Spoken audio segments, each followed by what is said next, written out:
Thank you so much. Good morning and welcome to Mzima Wells platform podcast. Today I'm your host Derek Pakira. I'll be joined with the former head boy Kapsokwony Boys High School, current director Mzima Wells, presidential candidate Kenya Mas. No, umevaa Raila. Leo niko ndani ya broad-based government bwana. Broad-based government. So you are currently also in the broad-based government. Mimi I really support the broad-based government manze. Okay, thank you so much Abel Kibet for joining me. Also MCA candidate. Wakati fulani hapo 2022 MCA. We are yet to bado tunaona jinsi mambo yalivyo. Yeah, thank you so much Abel Kibet for joining me this morning, also for being our director. And this morning, we have a lot of things we want to talk about, but just before we dive into those things, maybe if you want to tell the viewers something. Yeah, thank you very much. I know it's been a while since I was here, and I thank you very much to all those that are tuning in to this particular program that is hosted by Derek Kipkorir. It's a morning show, and I know it's been picking up very well, and we really appreciate you, our viewers. Thank you very much. Over the weekend, I was home of champions Eldoret, Sirikwa Classics. Kalenjin people and people from Mount Elgon. They really love athletics. How was the race? The race was very interesting. So, the famous Faith Kipyegon, 4 times world champion. 4 times world record. World record champion. Going out of the race, what happened? I think that race, it was around a 10 kilometers race for the women. Okay, yeah. And we know very well that Faith runs 5 kilometers and she runs 5 kilometers and 1500 meters. So I think that was not a race. It was a long race, and we saw Ngetich coming as a winner, and it was an encouragement. We also saw many participants from Mount Elgon. I think there was a lady that came second or third even in from the men. Yes, we had a lot of people from Mount Elgon. Did you get her name? I can't really remember. I think she was position 3 or position 4. And we also had a lady from Uganda known as Chepkemoi. She's a Sebei, and I was telling people that Eldoret that one by extension she's just a sabot. So we are doing well. Thank you so much. So we also saw Vicky Brilliant's performance. How was it? It was a very electrifying performance from Vicky Brilliance. Once again, I can confirm here, and our viewers can also confirm that currently she's the best Kalenjin artist, and she's really doing well. Although we have a lot of rumors going around that kidogo Mama Boys anachana na mzee yake. So anyway, sisi watu chenye natubamba sisi ni music.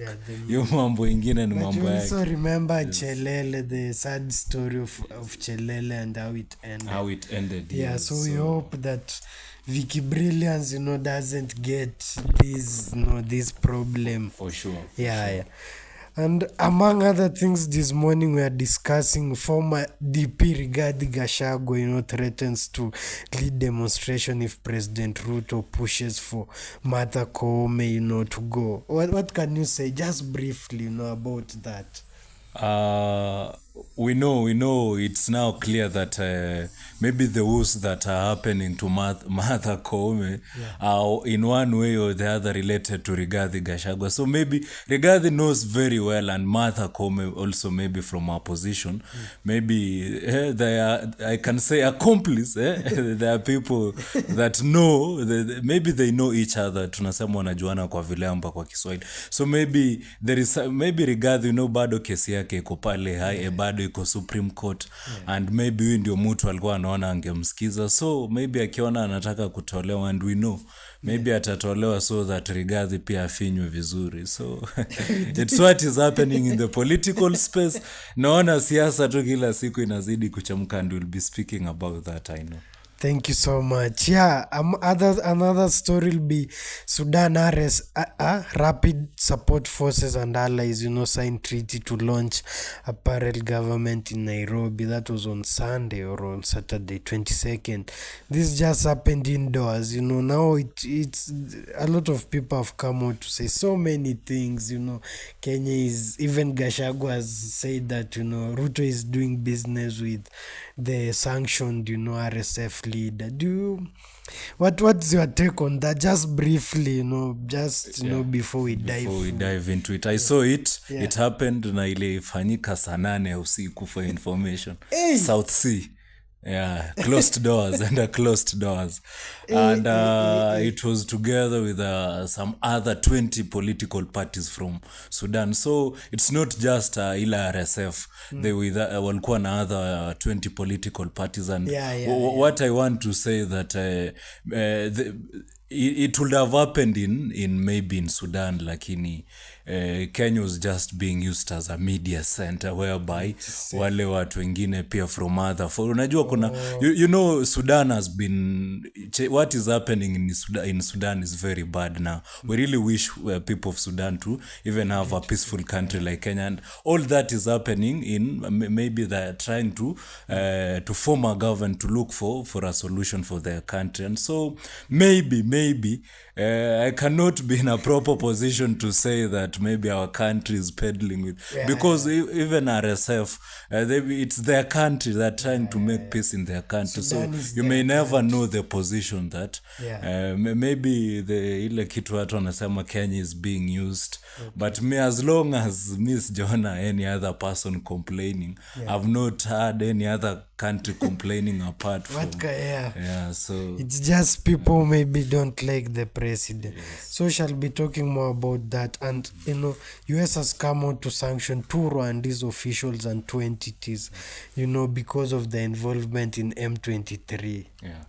What do you think about that? Just briefly, before we dive into the stories, what do you think? US has said Rwanda is involved, in DRC. And has come out to even sanction 2 Rwandese, officials and 2 businesses. What are your thoughts on that? I think what is happening in Congo is what I think you have been talking about for the longest time possible in this show. And I think until now, most of our viewers and most of the people should be in a position to know what is happening in Congo. And we all know, we have heard about the M23, we have heard about the army of the Democratic Republic of Congo. We have heard a lot, we have heard those stories. We even saw our KDF men going to Congo and later on coming after 1 year. So there is a lot that is happening in DRC, and Congo, Rwanda has been in many occasions, in very many occasions, being said to be helping the M23, even associating those soldiers of M23 with the Rwandese sub-tribe, even a Rwandese sub-tribe. So and I even heard the president of Rwanda at one time not denying very clearly that those are not his people. He has not denied, and he has not accepted that his forces are in Congo. So, but for those that know, they know. Kama unajua, you'll understand that. Pia Congo, those maybe kama watu ni wa tribe kama sisi, maybe for instance tukungekuwa na Wamasai fulani wanalemewa kule Tanzania, na tunaona ni kama wanalemewa. I know lazima, kwa sababu tuko na Wamasai fulani kutoka Kenya, they'll go there na Wasebei. So it's not a very foreign thing maybe kusikia Rwanda wengine wako hapo, and maybe it may not be the position of the country, maybe it's the position of the people, of some communities. So it happens. Yeah. but sisi tu tunatakia wananchi wa Peace. Kongo amani. Yeah. So we shall be talking more about that, and then our second last story, President Trump and Elon Musk, they have said they are going to Fort Knox. Fort Knox is where the gold of America is kept. They are saying they want to verify. Maybe they are not sure. You have seen the USAID issues. You have had the issues that are coming with wasteful spending in America, and now it's like Trump and Elon want to be sure of everything in America. What do you think about that? Just a few words. Trump phone, and I think is just Doing his what he had promised the people. I think hata ukipromise watu mi ndaenda kufinya ule mtu na uende kufinya ule mtu, if that is what you had said, you are just fulfilling part of your promises. And I think these are some of the crucial things that Trump said. Now they took it as a joke, for those that understand the American politics. And for those that mi najua watu wengi, they have only come to understand Trump maybe after him being the president of America. When he was they say he was very radical, but it was his position, the American people's position, and by then it was very hard for the people to identify with. But as time was going, as time was moving, I think the American people now came and realized, and now this one is the true American, who has the interest of the American people at heart. Because even if you look at what is happening, tumekuwa na ile war ya Ukraine and Russia, we have had a lot of wars that had been waged by the United USA government. They using other people. So they through funding them, and maybe I think it was personal gains more than that of the interest of the American people. We know the American government, the taxes that are paid in America are very high taxes. Pesa wananchi yenye inatumika hapa, the policies zenye zimewekwa pale, na the kind of leadership yenye ilikuwa during ile administration ingine, I think it was not in line with that, the American spirit. Hiyo ndio Trump anajaribu kusema, in as much as inajaribu kufinyilia those that are not Americans, but that hiyo ni nchi yao. The way the former president said at some point, wakati walikuwa wanasema hii mambo ya funding nini, mambo ya funding, it's America. If it makes America great and good, nyinyi inawahusu nini? Pilipili usioila. Our last story will be President William Ruto development tour of the coast. Ruto, I think you saw him with Raila yesterday. Yes. Now I think Ruto and Raila, this is their government. I was yesterday I had a chance of speaking to one of my colleague, one of my youngest childhood friends, by the name Dan Soet. I know most of you know him, and if by chance is being this a particular program, you can say he was telling me that he also had a chance of telling someone that hii ndoa ya Raila na Ruto sasa ndio they thought ilikuwa inaenda kuvunjika, but I told them sasa ndio inaenda kuwa very strong, because this one is like a nusu mkate government, and we know whether we like it or not, na imepatiwa jina ingine which is a very appealing name, broad-based government. If kama serikali is going to accommodate anyone mwenye anataka kuwa kwa serikali, unaona, if you want to be in the government, na unajua mimi hata huwa naambia watu wengi, if ile wakati ya Uhuru government ilikuwa mbaya, but ilikuwa very hard for some of us kutoka kabisa nje ya serikali, kwa sababu it's the government that does everything. Ni serikali ndio inaweza unda barabara, ni serikali ndio inaweza jenga mashule, ni serikali ndio inaweza fanya hizi vitu. You cannot say that maybe unataka serikali ifanye kitu and you're not in government. So lazima you must be in government ndio hizo vitu. And all Kenyans are in government, and all Kenyans by extension should be in government, because you are in. Because when you go to the hospital, you want the government to pay for you. Most of the workers, civil servants are being paid by the government. So most of these products hata zinakuwa imported na government. And so Any it's Kenyan is in the government. So the idea broad-based government of bringing everyone on board is a very good idea. Na if hiyo itafanya, we know wanasema President William Ruto is a long-term student of Raila Amolo Odinga.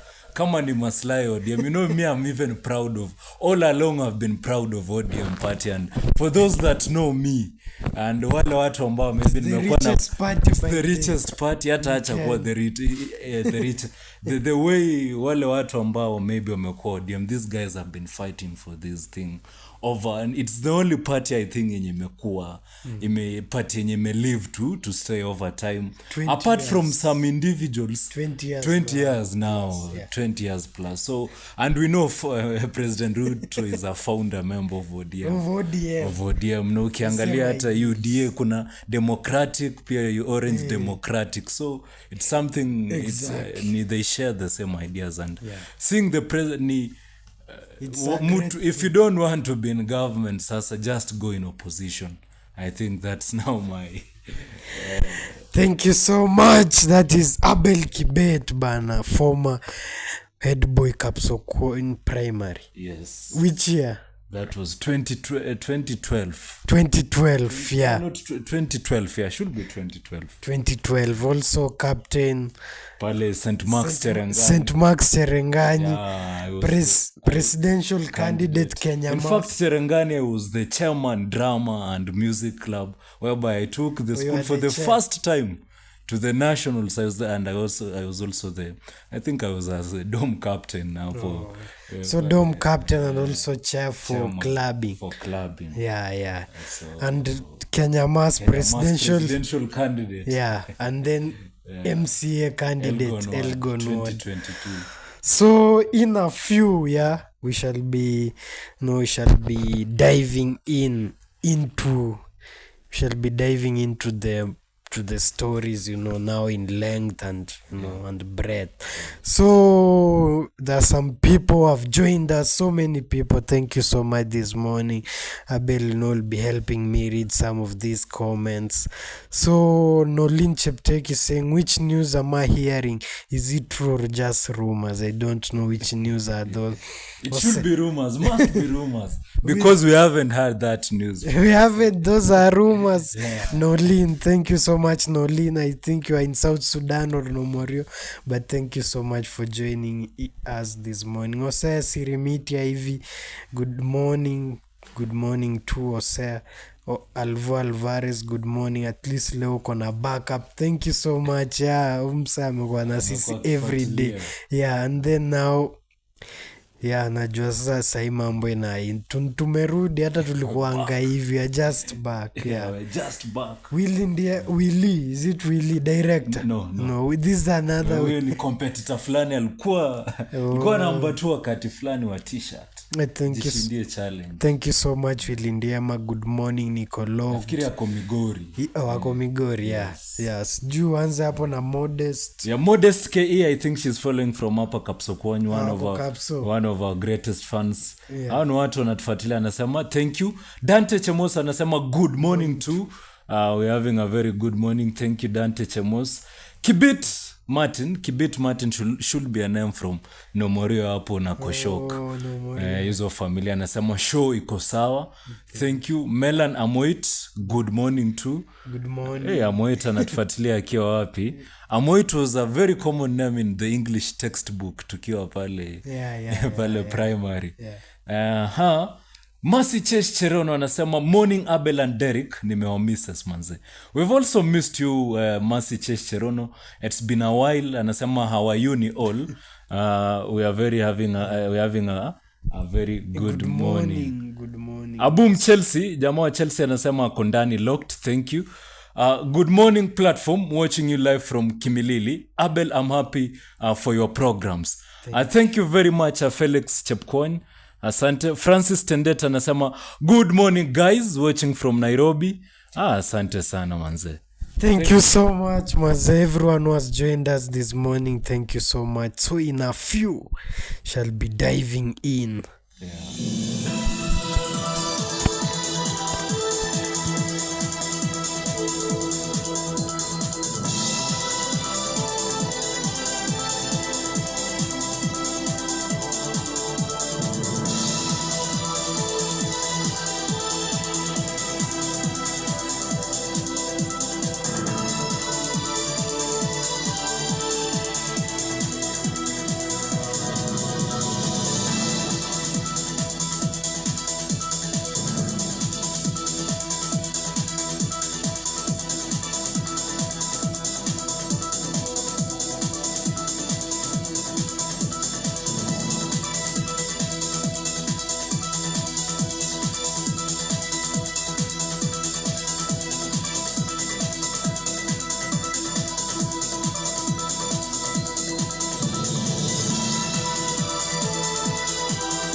Thank you so much, Mose. Welcome back. Now we dive into the stories, that are making headlines all over the place, making sure that everyone is locked in, everyone knows what is happening.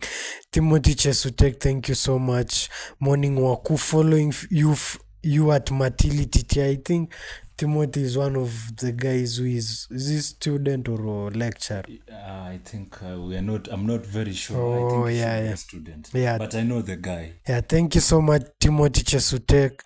El Kim Jr. locked in. Thank you so much, Kaka. Live from Nomsiri Kamakawa. He's also, Kaka has also been following this show. Yeah, I've been seeing him several times. So thank you so much, everyone who has joined me. So has joined us this morning. So we start off, immediately with the story of former Deputy President Rigathi Gachagua has threatened now to lead demonstration if President William Ruto, pushes for the removal of Martha Koome as the Chief Justice, And so we are looking at the grounds for the removal of office, of a judge of the Superior Court, which is the Supreme Court of Kenya, So for a judge, this is according to the 2010 Constitution article 168, subsection 1. It says a judge of a superior court may be removed from office only on the grounds of inability to perform functions of office arising from mental or physical incapacity, a breach of code of prescribed by judges of the superior courts by an act of parliament, bankruptcy, incompetence, gross misconduct or misbehavior. And this is started by a petition to the Judicial Service Commission, which we have seen recently.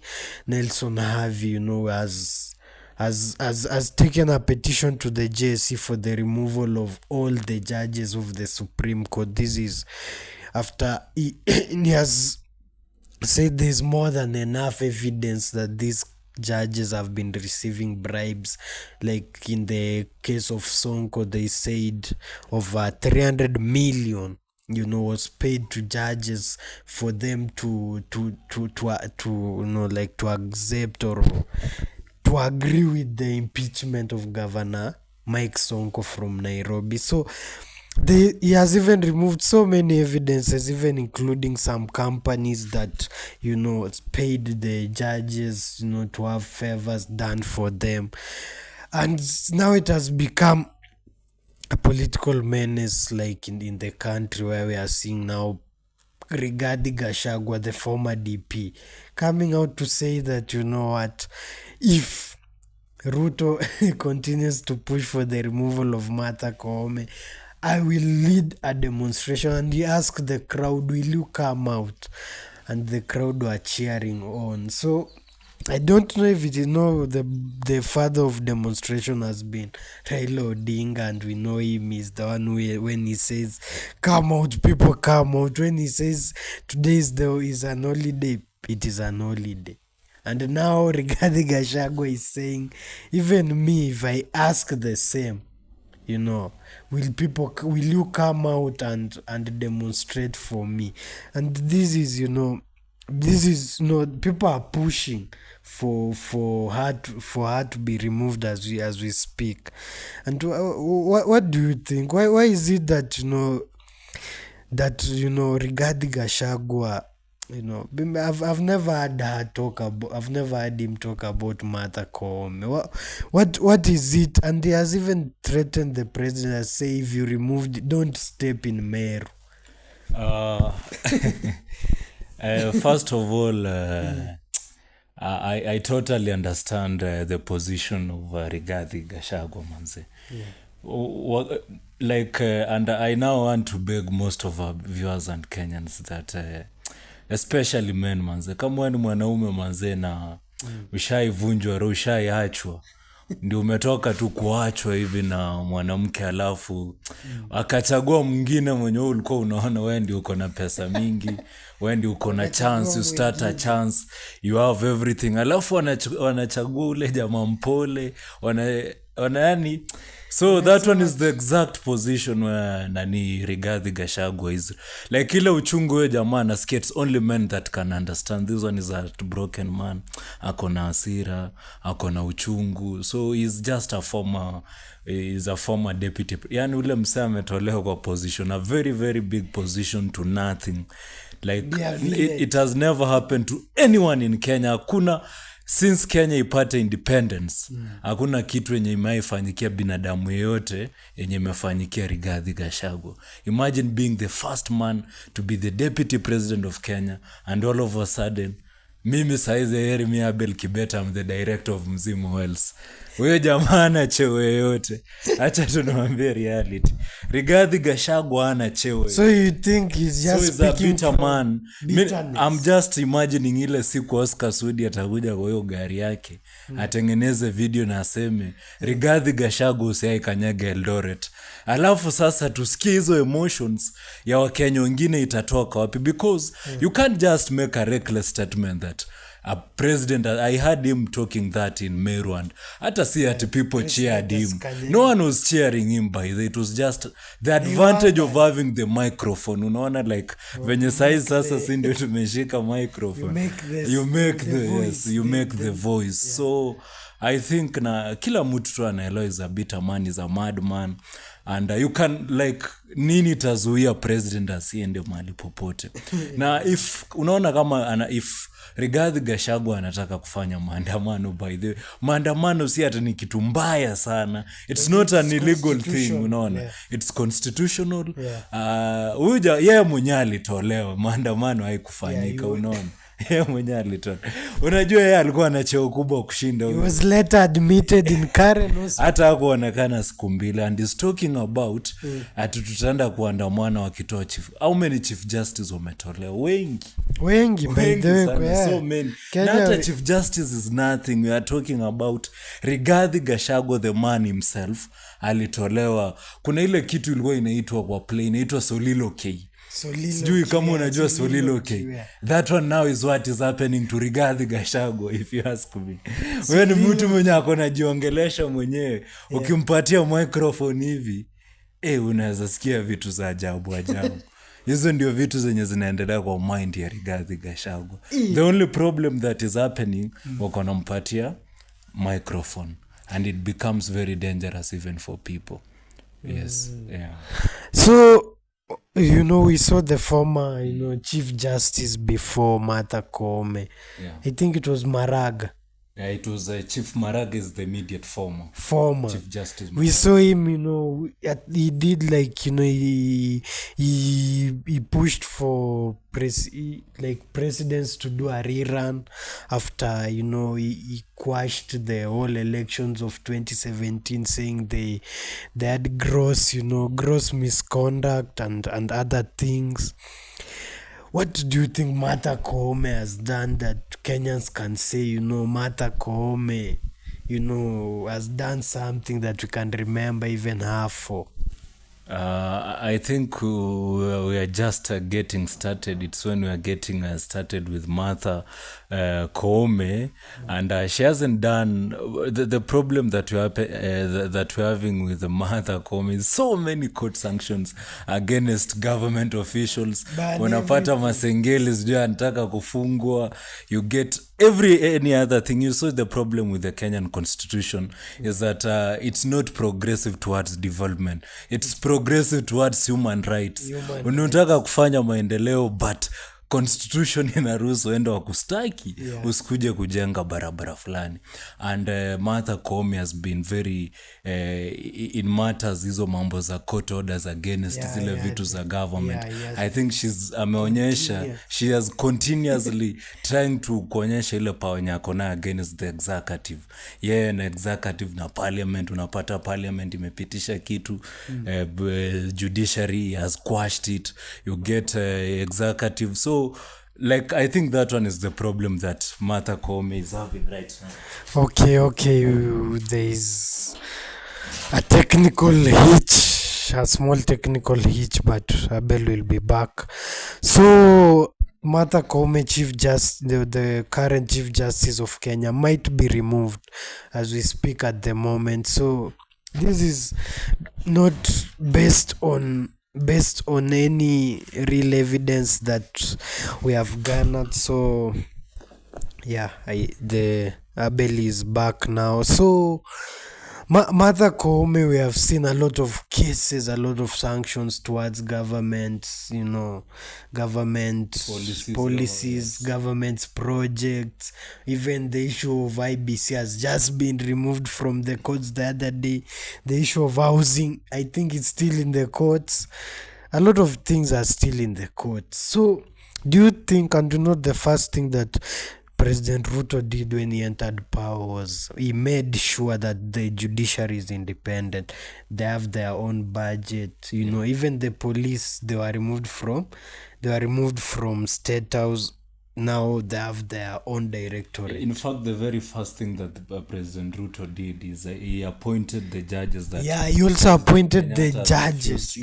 I think 5. 5 judges that the previous government had refused to swear as the judges of the Court of Appeal. Court, yes. So do you think this problem or these issues of or the arrogance or some of the showing up of power, the showing off of power by Martha Koome has been brought by this money that Ruto has now said you can control?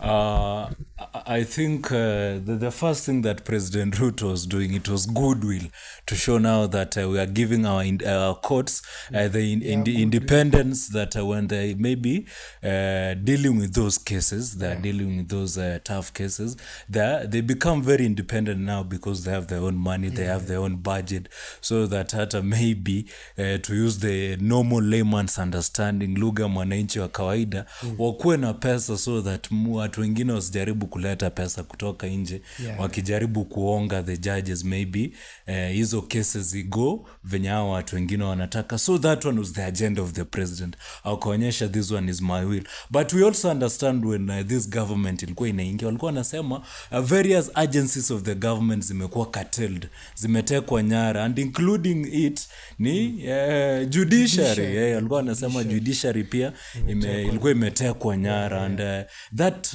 is the position that is happening right now. And ukiona judiciary inapitia hizo, unasikia nani anataka kutola. It's not even happening right now. Ukiangalia mtu kama the one that is now pushing, the former president of LSK, Harvey has been a very fierce critic of President Ruto administration, in as much as yeye mwenyewe amekuwa the issues of abduction, he came out very clearly na akasema his position about abductions iko and now he's petitioning the Judicial Service Commission for the removal of the Chief Justice. So you cannot say that Harvey now is coming from a position whereby maybe he's coming from one side of the in as much as he was appointed by the president, but this one is what is happening. Hata si tumeshangaa. You also wonder, unasikia that the deputy inspector of the police ati amefungwa miezi 6, and we know it cannot happen.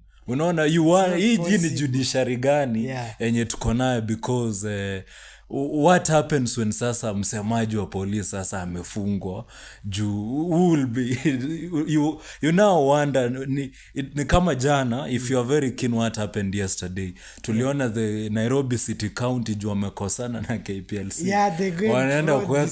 wanaenda kudispose litter hapo mbele at the gate. So kupimana nguvu za, and that is what exactly judiciary imekuwa ikijaribu kufanya na the executive and parliament, na sasa inajionyesha kwa hizi other government entities na government agencies. Do you think this is the remedy now that the parliamentarians, and I'm sure the JSC, especially the JSC, will be, I'm sure might send Martha Koome home? Do you think it is the remedy now we shall be having a justice system that is not biased. It's not always a perfect, it's not always a remedy at sasa sending her home sasa imeponya the whole judiciary but in a way itakuwa imesend a very serious warning. In a way itakuwa imesend a message to maybe someone who had the same aspiration.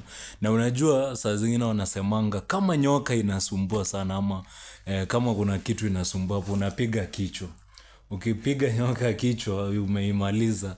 So maybe the whole system is corrupt venye Harvey is saying.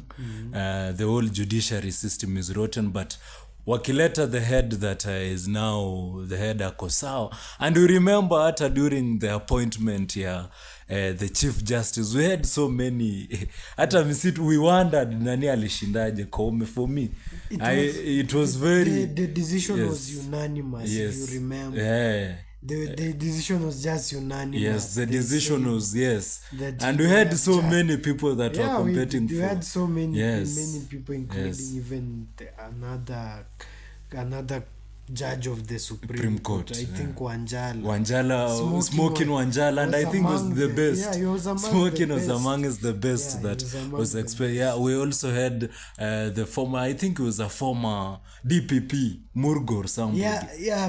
Philip Murgor. Yes, senior counsel. We had a lot of people, but to what is happening to CJ Martha Koome, I think she is very much aware. And we know it's not political. They say that the removal of the chief justice has never been political in any way. It has never been political. It has never been political. And so since the start. There's even during this after independence, I think we had 2 European chief justice. And then now we started having like black. Even it matters of the law. It's the rule of the law. Even speakers of parliament were white, then black. Then blacks.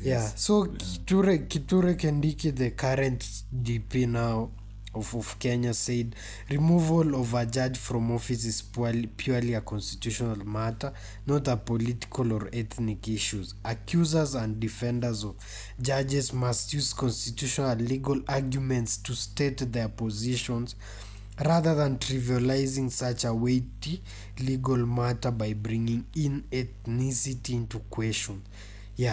That is what the current DP said, that first of all, we know the current DP comes from Meru. Yes. Is the one who now should be telling the president don't come to Meru.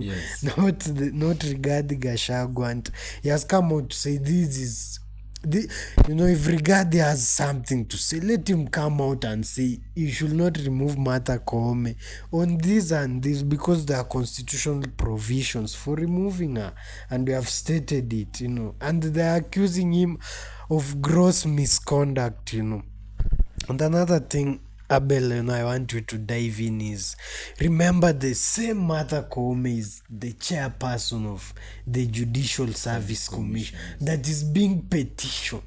And so many people have come to say, this is now a legal stalemate. How will the chairperson receive the same petition to remove him, to remove her? Is it you have even seen the current deputy chief Philomena Mwilu and I think another judge have gone to look for temporary orders to make sure that they remain in office. So what are your thoughts that now the JSC, maybe if I can just tell our viewers the current members of the JSC just before you dive in. The current members of the JSC is, the chairperson is Martha Koome. I think the deputy chair is Mohamed Kada Ibrahim, and then we have we have Justice Fatuma Sichale, Honorable Dorcas Agikodor, the current Attorney General, who also forms the JSC. We have Justice Anthony Mrima, Judge of the High Court, Evelyn Olwande, Chief Magistrate, Mr. Mwanzo Mbati. You have known him, is a quite a famous guy. He's an advocate he's the male representative of the LSK. We have Jacqueline Ingutia, who is advocate of the High Court. He represents the female in the LSK. Then we have Caroline Nzilani, appointed by president to as female representative of the public. Isaac Ruto. Isaac Ruto is also in the the Judicial Service Commission as appointed by the president. Representative of the public. And Miss Charity Kisofu is representative of the Public Service Commission. And I think we also have Honorable Winfrida Boyani Mokaya, the current Chief Registrar of the Judiciary, who I think is the Secretary to the Commission. So what do you think? How will it be? Because the same judge, Martha Koome, who is being removed, is the same judge who is the chairperson of the Judicial Service Commission. I think it's a very hard and a very complex situation, as you have said. And again, I'm not an expert of the law, but my position and what I think, and maybe if it were me, the situation, what is the situation? So Martha Koome, I think the person that they want to remove now, she should be the person that is receiving the very, very removal request of herself from office. It happens. It is matters of the law. It's not a very new thing. It's not unique. It's not. It's a very new thing because I think for those who have studied law, I'm only privileged to have studied media law, so I only understand the laws of the media. But what I also understand that law is law, and the nature, we have even natural law, and for me, what I understand that the natural law is that we also have an assistant of her. I think what happens now is that she will be asked to step down when from such a case comes. To step aside. To just step aside. And then to allow the process to happen. I think I'm not the expert of the law, but I think chenye itafanywa nikiulizwa what will be done, you have to. Yes, itabidi sasa, because when they are utolewe and you are the person that, so it comes to the registrar, ule mwenye huwa ana swear in the president, when the registrar of the court. Yes, the secretary. I think so it will come down to, I think sasa when they anakuwa sasa the chair mwenye ana receive venye the petition on behalf of the, so you ndio the registrar, kama the registrar of the courts, you ndio the secretary. Is this the ultimate shame that you have to remove yourself? So I think the best thing yafaa tu afanye mapema ni kuresign. Should be resigning. Resigning is the best option for Martha. But Gachagua and his allies don't resign. We all know the results. Unajua saizi nasema kuresign, maybe some people wanawanda Abel anasema nini. It's very hard by that. It's very hard. It's very foreign to resign. Kwa hiyo situation yenye Martha Koome, I'm not even defining it very well because I'm not a student of law, and but my natural instincts and what is going to happen is Martha Koome must somehow angekuwa mtu mwingine angeresign. Because even if you look at ourselves, it's just the members of the JS, Judicial Service Commission. It's not that they are now friends at Sasa. They are not friends. They are not friends. There are people that we have a person that is representing the public, but as a man. As a man. As a man. Yeah. And we also have someone that is representing the public service. The Public Service Commission. Yes, the Public Service Commission. So it's not personal interest. And then we have LSK. Yes, we have LSK, which is a independent And we know body. Nelson Navi was the 46th among right, the 46th president of, of LSK. of And he was LSK. the very famous president of the LSK Yeah, for the the first very time right there, during his tenure. And we remember him, I think, is the most man that really supported Ruto in matters courts, matters law, in matters defining the law. And is the very, very, they're the people that fed the BBI, for information. So you think now Nelson Navi has already 2 votes in the two votes, Two votes. because of the 2 representatives, the male and female representative for the LSK, not for the public, for the LSK. Yes. And then the president has 2 appointments, which is like his 2 votes, two votes, yeah, for the male and female representative of the public. Of the public. And then now I think it remains Caroline Zilani, that one is representative of the public public service commission. Yeah. Mzee atuoli ataingilia pale. Yeah. So Caroline Zilani, that one is another vote. Is I think the reasons are pressed. Yes. I think it will go down very badly. And then the Attorney General, the voice of the government. The head legal advisor of the government. Yes. He sits in the JSC. What? So it's very... Resigning is just the best option, according to me. Because the odds the odds are not favoring the current Chief Justice Martha Koome. And even during Uhuru's tenure, Martha Koome was not even very safe after her appointment. She was not very safe. And I think she was just chosen because she's like the yes lady. Yes, the yes lady. And I think it was just to fulfill some purpose. That one is my position. Yeah, also, the secretary to the commission has just been chosen recently. Yeah. So that is... the odds are very bad for Martha Koome. And I think lastly on this story, we have seen Grand Mula, if you know him, Ahmed Nasir has been really the famous city lawyer. The famous city lawyer has been pushing for the removal of the whole Supreme Court, calling it a jurisprudence. Do you think he's also behind this, behind this scheme to remove, Martha Koome? We can clearly remember when the case about the former Governor Mike Songo, the governor of Nairobi County.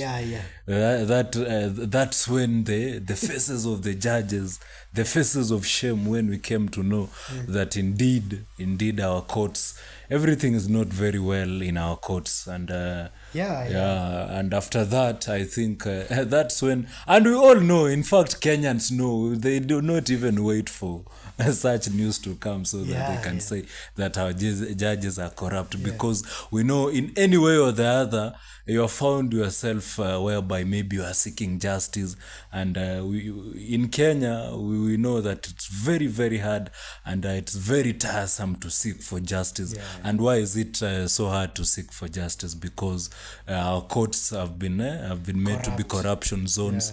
If you do not have money, be rest assured that your case will not go maybe the way that you wanted it to go, because it will favor someone with money, and justice will not be served at the end of it. And not just in our Supreme Court, it comes down to even our district courts, to our district courts. And it's clear to Kenyans, and in fact, even no Kenyan will go to the streets. I am even imagining that a Kenyan to go to the street because a judge has been removed from his seat. It will never happen. And not even Grand Mula. I think this one is a position for many Kenyans.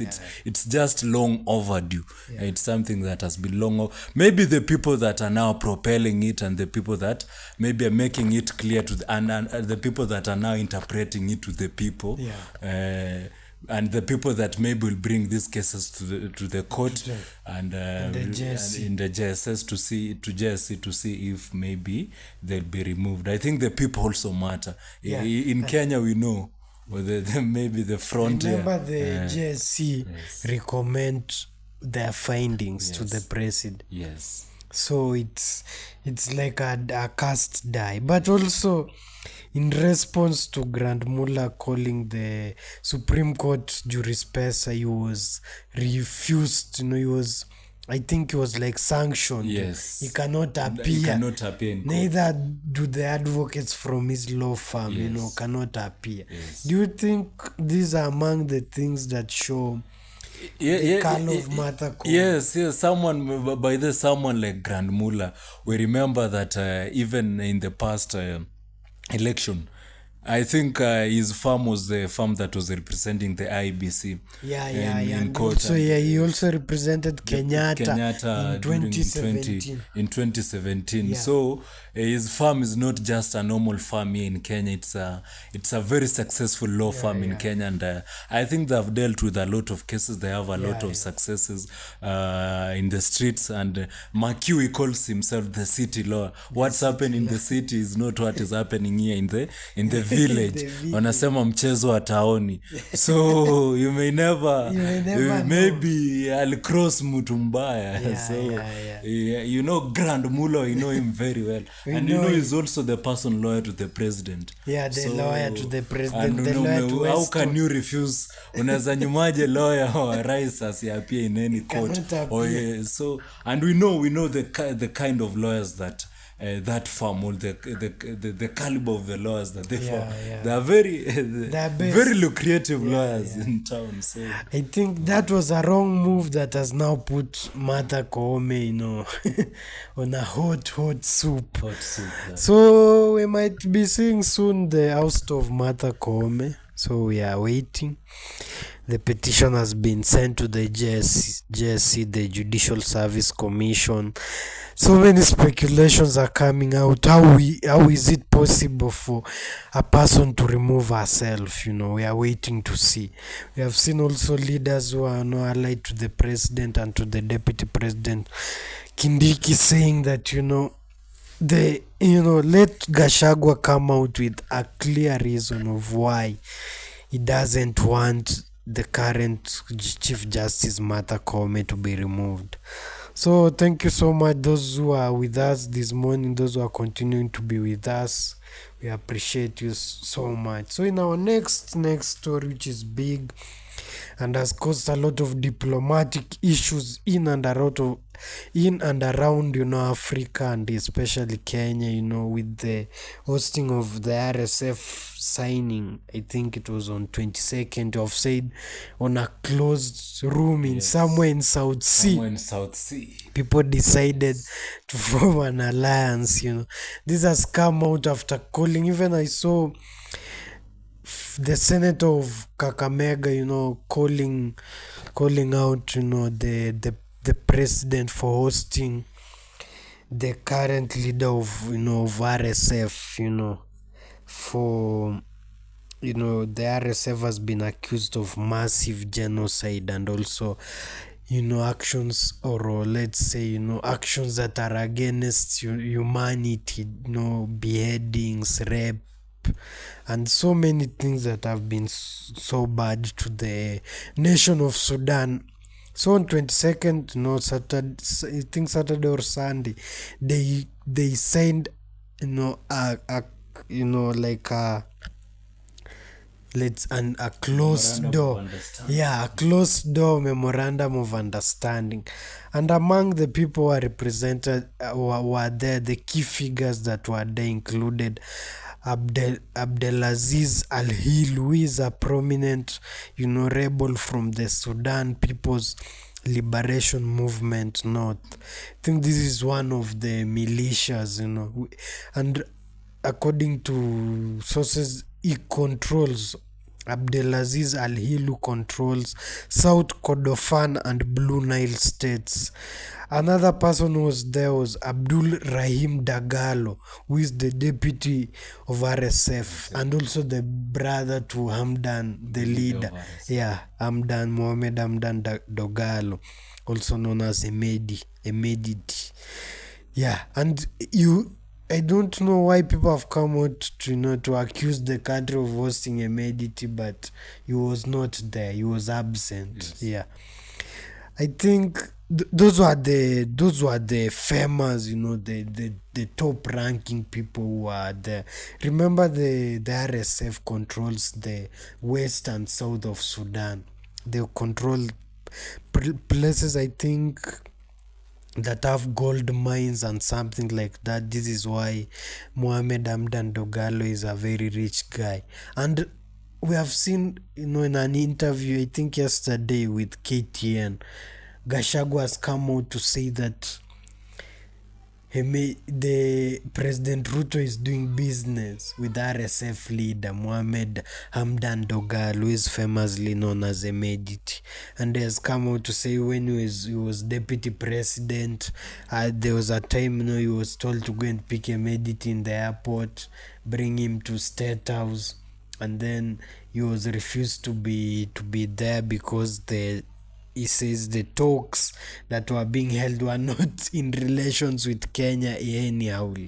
So he was told to not be there, so he left.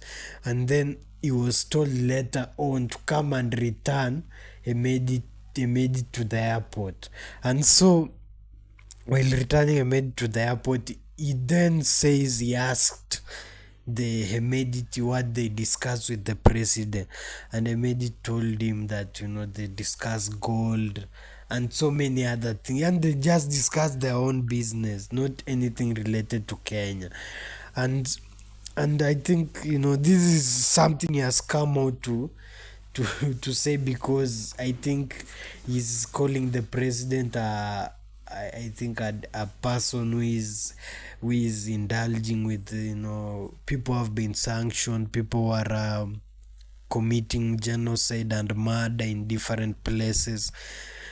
And I think he has come out to say President William Ruto is putting Kenya in a very bad situation now, that even Sudan is even threatening not to take our tea. So these are among the developments that are coming out of this story, and the politicization of now this story of RSF. But the government of Kenya has come out to say no, this is the start of a peace negotiations. Yes. So that and it is because President Ruto has said he wants that the civil societies, the other armed groups, to have their wing, so that negotiations can start. Yes. Because according to him, there is no military solutions, or there is no other way for peace. So these are among the issues of Sudan. So I want to get your thoughts on do you think whatever is happening with the launch of a parallel government being a bad thing, and do you think the RSF are a bad force, or what do you think of RSF? Are they fighting for their own benefits? We have seen their leader is among the richest people in Sudan. Yeah, Mohammed Hamdan Dagalo. So what do you think, and what are the diplomatic impacts to Kenya? Because for me, I feel Kenya is the peacemaker. I've kept peace in Sudan in the past, and also South Sudan in the past, and continuing even in South Sudan at the moment, and even Sudan. So what are your thoughts, Abel? And also finally about what Rigathi is saying, that President William Ruto is in business with the RSF leader Mohammed Hamdan Dagalo, also known as Emediti. The position of Rigathi Gachagua remains to be soliloquy, because He says that when he was leaving State House, he asked, he told him they were doing business. What else? Should the president not do business with some people? What do you mean? Because I remember some time when Nelson Mandela was the president of South Africa, he once said that if you think your enemy can be my enemy, that is not going to happen. So I think that is now the position that Rigathi Gachagua wants to happen right now. That since now the guy is being termed as a rebel, now is a bad person, and that is doing. Even if I'm doing my business with business is business. And it's not affecting my country in any way. If it were me, that one is my position. Now that position of the country, let's now ask maybe myself, this one is the position of the country, is him regarded that is being used. Why did he not say it when he was there, when he was the deputy president? Coming and tell us that now most Kenyans and even many Kikuyus believe that this one is a madman. The only best way I can still explain the position for those that have done art, so okay, like when you are alone, unaona zile vitu Kipko Deri kunasema ukiwa peke yako kitu fulani ishafanyika, ishaenda, like you are talking alone. That thing is actually there in movies. You see someone famous maji yakimwagika, like uko nasema hii maji aingemwagika hapa, hii mchanga ingekuwa ingenyonya, hata mchanga ingenyonya hiyo maji, ishanyonya, unaona, imeenda. So what remains is just unaweza ongelea tu story yenyewe, na hata ukiongelea inakuwa mbaya. Sasa so inawekwa tu kwa, it's like an art. So coming and tell us that RSF nini, and already in fact chenye mina ni bo, and what I do not really like about this position of already we are having even not regard alone, and even some Kenyans that are trying to say that the Kenyan government maybe is trying to maybe jeopardize our diplomatic ties with other countries. What was the position? Sudan is already in fights. There is no government in Sudan as we speak right now. We don't have a government. In terms of mediation has tried. Some people have tried to bring mediation, but it has not happened. Mediation has failed many times, if not once. And the people of now the people of Sudan, sometimes when your country is going, the solution is always with you. The solution, yes, always. And the people of Sudan have found the solution within them. If not all, within themselves, they have started to negotiate. If not all, within themselves, they have started. Already we know the war happened, even here in Mount Elgon during post-election violence, 2006-2007. Very many people were injured by the KDF. Even before the KDF came, we had the rapid police.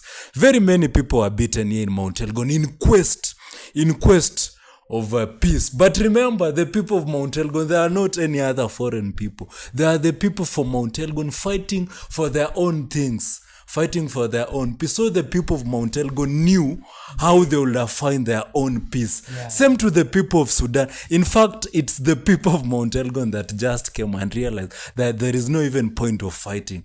Tena, we are fighting, tena tunakuja kupigwa na jeshi. What's the point of fighting, unaona? So it's like the same situation that is happening in my mind, and the way I've been following what is happening in Sudan. It is not a country that has been in peace. It's a warring country. We even had the army breaking into two generals. And the issue started with Omar al-Bashir. Yes, after Omar al-Bashir had been ousted, now he was to lead the country. There were two factions. There was the Sudan army and there was the Rapid Support Force. The Omar al-Bashir had sidelined the army for a very long time and supported the RSF. So now, they formed a junta government, RSF and the Sudan Army Armed Forces. But now, things went wayward, I think last year, 2023, and a war started. And after the war started, the RSF and and the Sudan Armed Forces have been in fighting up to now. Yes. And even during Omar el-Bashir years, it was fighting. The fighting always, it has always and you been. see now the problem that I'm having with most of the Kenyans and most of the people that are even speaking about what is their solution, what should Kenya do as a country. Now we Kenyans, so what should we do to help our neighboring country that is fighting? What should we do to make sure that we are helping? So for me, I think Kenya the president, yes, Kenya is now offering our country as a media center. Come and talk, use our country. This one is the safer grounds. Now within yourself, come and talk. You have decided that maybe you want to form a government, a parallel government. We know maybe not all people have now joined but they have now shown the interest of having a government. Of having a government, yes. And a parallel government. So there's a desire to have a government. There is a desire to have a government. Already negotiations, a civilian government. And it is within themselves. We do not have any other person, you see. And themselves, they know they are so... we can't decide for them. Yes, we can't decide. They've already decided for them. And what they've asked us, give us your nation as a media center. Not very big. Yes. As a mediation. As a mediation center. So for me, we are not at war with Uganda. We are not at war with Ethiopia. We are not at war with Somalia. We are a peaceful nation. And even so, no army of RSF or any army of have said that we want to attack Kenya for holding this position. No one is speaking about that. So what's the problem with Kenya? But Sudan did remove their ambassador. They recalled the ambassador. Which Sudan? That one is now. Which Sudan? Because Sudan does not have a government. The Sudan Armed Forces that one is one faction. That one is not the government. Exactly. That one is one faction. Exactly. So that one is not the government. So it is RSF, according to they're on their way to peace. You see, if you say that Sudan has recalled their ambassadors, so all along we as a country we have been holding some ambassadors who in any sense should not be holding office because it is an illegal government. And now we are saying that another part that wants to negotiate is wrong when they come and say we now want to form a government, and yet we are hosting other people in the name of ambassadors. It's talking from two sides. It's talking from two sides. So according to Kenya, this is a neutrality and a commitment to fostering peace, because they're saying a government of peace and unity of RSF and those allies that control them, will make them have also them, they will be having a peace, at the negotiation. Plus, remember, it's not only RSF, plus over 20 political parties from Sudan. I think a lot over 20 people. They represent a lot of people. Remember, Sudan is, I think, 30 million. It is a country with a very, very high population. So according to Kenya, this is a move that will bring peace.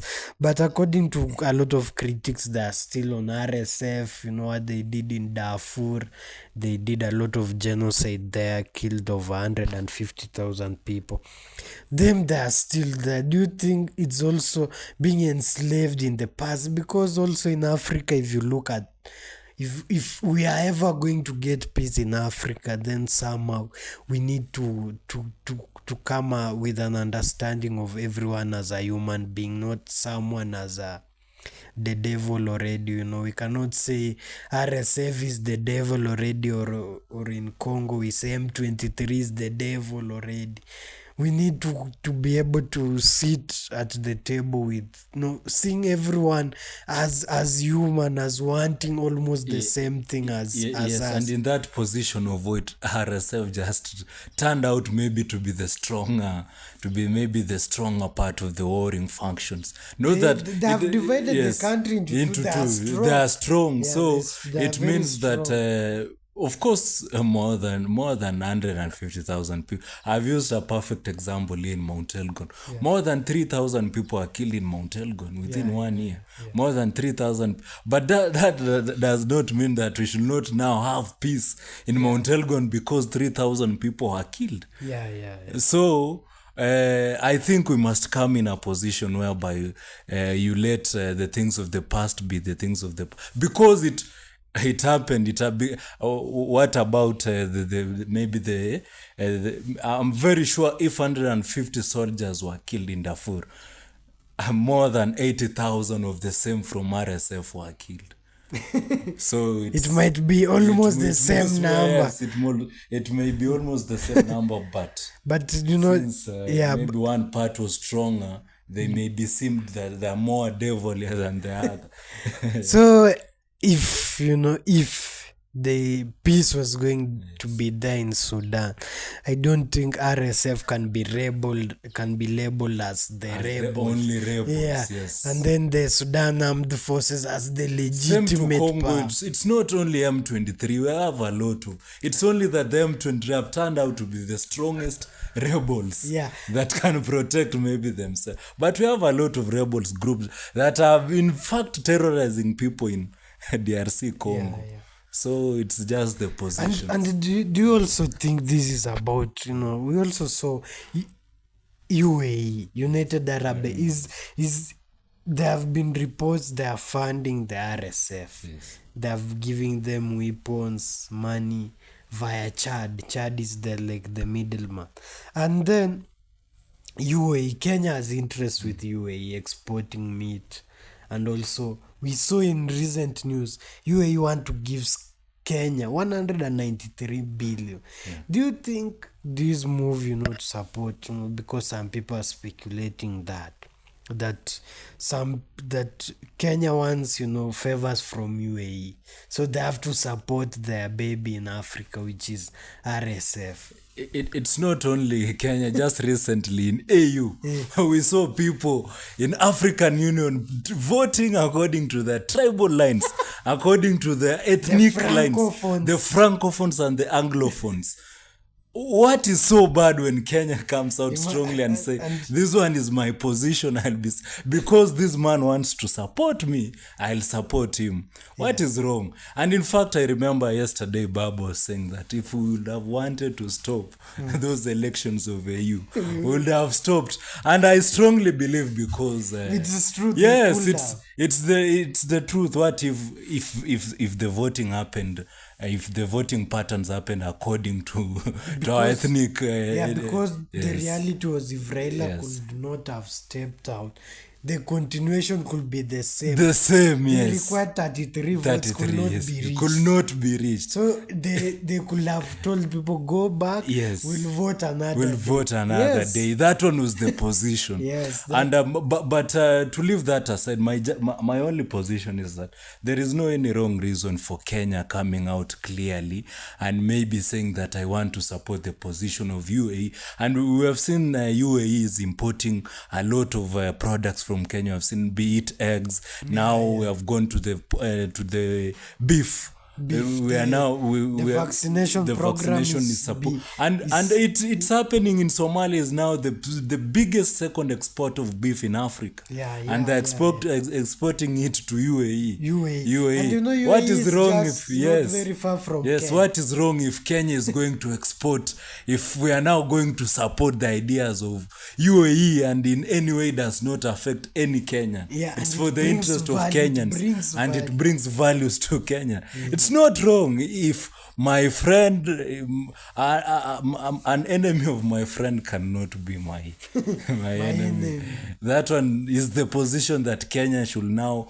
This thing of telling us that our foreign, we do not even is a problem. If those countries cannot even, they are not even interested with Kenya in any way. Why should we as Kenyans be very much interested with the people of Sudan, with the people of Ethiopia, Look at Kenya, for instance, even Tanzania. How much business? How much business do we even, for instance, even in Tanzania, we cannot even export some of the products to Tanzania because they hate us Kenyans. Yeah. They hate us. Why should we be the ones that are very, very accommodative to people? We are very accommodative to Congo, people from Congo. We are accommodating everyone. Burundi. Those people that the warring functions. We have Kakuma and Dadaab. We are the people that we are hosting those guys. And when it comes to, in fact, I had that conversation happening at Jacaranda. It's where I didn't expect that to come from Jacaranda, but for the first time, I agreed with Bunge la Mwananchi Jacaranda. If these people cannot support us, they fail to support. Congo did not vote for us. It will move out of Africa. And go in Nairobi, man. Me, I've been in Nairobi just 2 weeks ago. Go to a place known as Bicenter. You'll think that you are in a foreign country because you'll see Sudanese there. You'll see. In fact, I heard a Sudanese complaining yesterday that Kenyans have decided maybe they're not going to give them. They're not going to rent them houses. I think Kenyans should go harder on them. They should look for peace. We should go harder on them because anyway, I think right now we are the biggest GDP in Eastern Central Africa. In Africa. GDP even per capita. Yeah, we are the highest in East Africa, and that one is coming from our cities. Yes. So if anything, we are not the biggest losers. But also it will help, now draw the positions. And yes, let us have those positions. Let us draw the line. Yeah. Yes. So I think Kenya, we are moving forward. We are RSF now, as a parallel government in Kenya. I don't know they'll be paying taxes where. Even when South Sudan, the youngest country in Africa, was trying to find its peace, its independence, Kenya. It was Kenya that hosted them. Kenyan made for them and even the larger Sudan said that Kenya is bad. Yeah. That Sudan now that RSF that are coming here, it's we Kenyans that are the people that made sure that South Sudan has that. At that time, South Sudan was under dictator Omar al-Bashir. But still Kenyans, we are in a position, and we are still even negotiating for the same dictator. He came here to Nairobi even to seek for the same thing because they know we are on record for peacekeeping. Kenya is on record. Do you agree that Kenya is the diplomatic headquarters of peace of Eastern Central Africa, because it's here that you come to look for peace, for a way forward, and it has happened. And even we remember, even within ourselves, 2007, when Kofi Annan came for the peacekeeping mission, it is Kenya that Kenya was the first country to demonstrate that we can go to after election violence and come back strong. And we are the first country to have a coalition government that was very strong. So Kenya is on track. Kenya, sometimes I wonder when I see some Kenyans saying that RSF is they don't know. For me, I have the advantage of coming from Mount Elgon, whereby war has happened. So you may understand some things that the RSF are not wrong. That RSF is not a bad.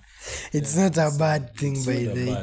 They are fighting for and they control Western and Southern Sudan. So there are big force. I wonder what Kenyans want, but maybe it's just criticism of the current regime. So in our next story, the US sanctions 2 Rwandese officials and 2 entities. This is, in line with what they are saying, that, Rwanda is supporting M23. If you remember what we talked about in a few weeks, that the M23, according to United Nations report, M23 is funded, and being held by Rwanda, including the Rwandese army, who are currently offering their services to M23. Recently, I've seen M23 have taken over North and South Kivu, including the headquarters of South Kivu, which is Bukavu. So, on 20th February 2025, the US Department of Treasury, Office of Foreign Assets Control announced sanctions targeting Rwanda's Minister of State for Regional Integration, James Kabarebe, and Lawrence Kanyuka Kingston, a senior member and spokesperson of the Congo River Alliance. This Congo River Alliance is an alliance of rebels, within Congo. So the US announced sanctions against one Rwandese. No, I think all of them are Rwandas, but one is like a Rwandese who is mostly in Congo, and then the other one is a minister. So the minister is called James Kabarebe. He was sanctioned by the American. Also, those who remember in the past, the media, the Rwandese media has come out called him, an arrogant person after the death of his brother. The brother was killed in South Africa, and after James Kabarebe was asked the question by the media, he did say that if you choose to live like a dog, you'd die like a dog. So for a very long time, the guy James Kabarebe has been seen as a close confidant and an attacking dog of the current president of Rwanda, Paul Kagame. So also two companies, linked to Kanyuka has also been sanctioned. This is Kingston Fresh and Kingston Holdings, which were sanctioned, by America, the Department of Foreign Assets, Foreign Assets Control. Also, these people, are being accused. The US accuses Kabarebe of being a central figure in Rwanda's support for M23, including orchestrating, backing military, and managing revenue from DRC mineral resources. Kanyuka was targeted for his role in M23 messaging and outreach. They are saying, that Kanyuka is Lawrence Kanyuka Kingston is the head of like a PR, is the one who is moving the voice, which is, causing the chaos in DRC. And also, according to the US, these measures freezes any assets based in the US of the individual entities and prohibits any American citizen from engaging in transactions with them. The US cited Rwanda backing of M23 as a driver of violence and human rights abuses in DRC. And so, so far, these, are the America had also given sanction earlier, to the same, Rwanda, not the same, but to the Rwandas also. The US first sanctioned Rwanda in 2008 for Child Soldiers Prevention Act, blocking military aid due to evidence of Rwanda supporting for M23, which was recruiting children to become soldiers. Rwanda denied the charges, and Paul Kagame, went on to, to call for the move, a counterproductive move, claiming it benefited due to extremists tied to the 1994 genocide. The US later indicated it might ease the sanctions if Rwanda ceases backing the M23, and I think it ceases backing.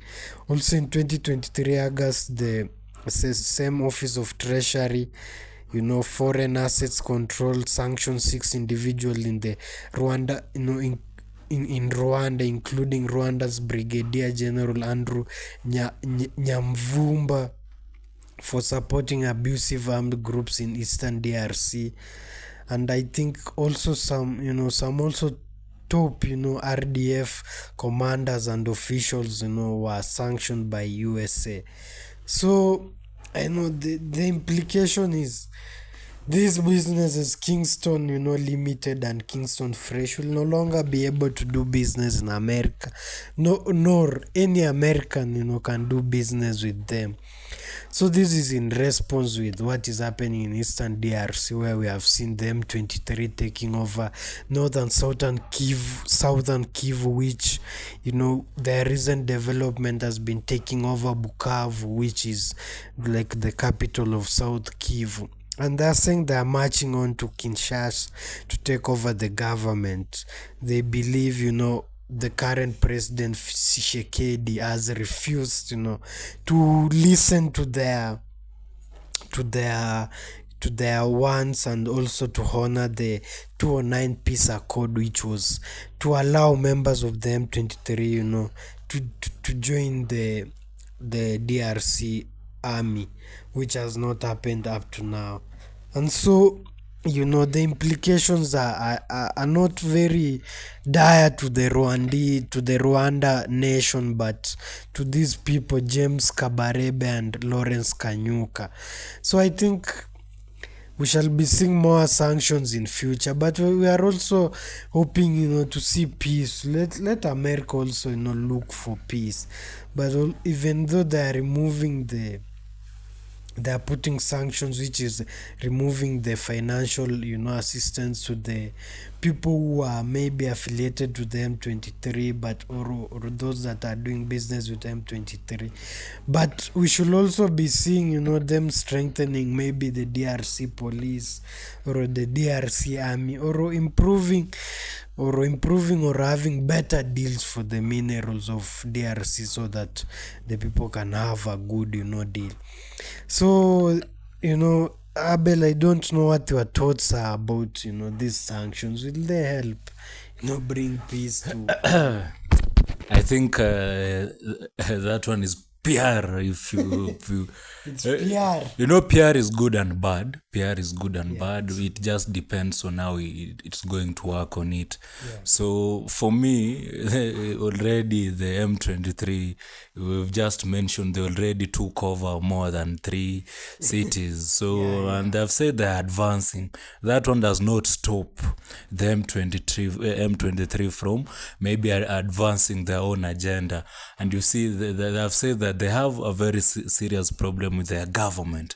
The current president, who is Felix Tshisekedi, I think is not heeding to what they had said, and what maybe this is what you had talked about in, I think you talked about it when you were trying to define what M23 is, and you were saying that they named they were marching. They arrived in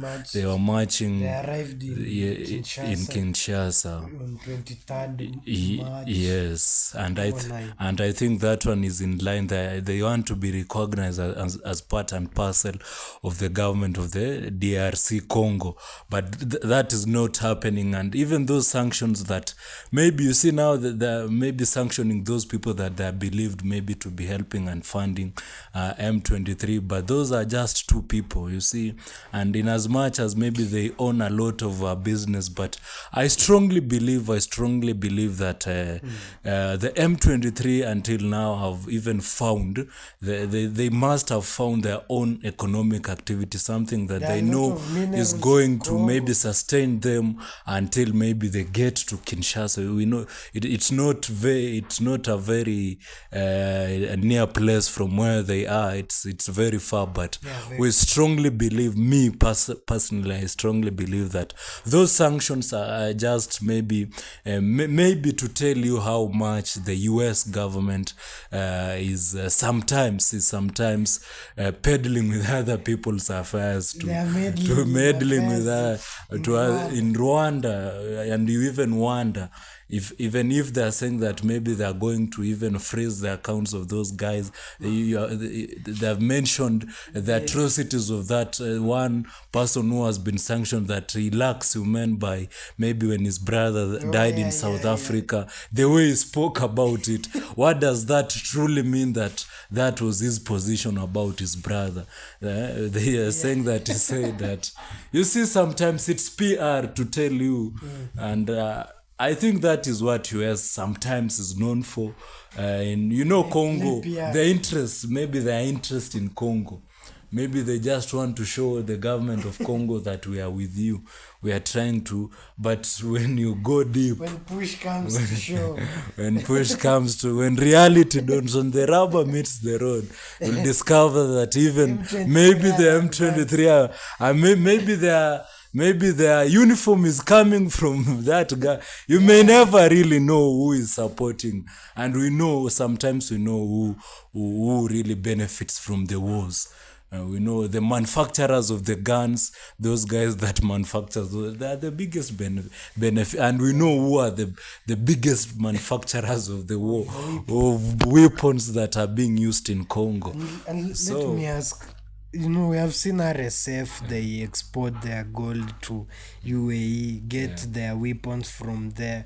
The M23 exporting the minerals, getting the weapons. Yes. What will be the solution? Because I think these minerals, are the one bringing the weapons. I think the solution is within themselves. They've said we want to be part of the government. Yeah, so the war ends. What is so wrong, like what is happening in Kenya? What is so wrong by allowing those people that want to be in government to be in government? Let them be in government and let them work for the people. As long as someone is coming to work for the government and to feel that maybe the pride of being in government, as long as working for the people, and maybe that recognition of being let the people be in government and the war end. What is so wrong for the M23 people that they believe they are part and parcel of the government of Congo to be in government? Appoint their leader to be maybe a general in the army. Appoint those people that are fit to be ministers, to be in government. They'll feel to be part and parcel, and maybe they will. But right now, I think what we are doing by maybe even sanctioning, they'll find another activity that will make sure that they strongly contribute to the war to happen. And for me, that one does not end the war. And we have seen now that Tshisekedi has formed a government of unity in response to the advancing M23. Do you think now you will... And if you see those people that they're just young men with gumboots, and you just wonder if... when you see the preparation of other countries in terms of maybe militia preparation, you see, I think right now I strongly believe that Tshisekedi is also a very strong joker, because when you look, if you are very keen and you have been following the M23, the war that is, the army that is now waging war with the M23, they're just young men with guns, and they are singing. I think those guys are Rumba musicians that have come to fight the M23. Those guys, when you look at the M23, it's raining, but they are still advancing. Those guys are not on gumboots. Those guys are at war. They have weapons, artillery. Those guys, they mean business. They're on war. They have not come to be seen. They have not come to be seen. Those guys are singing.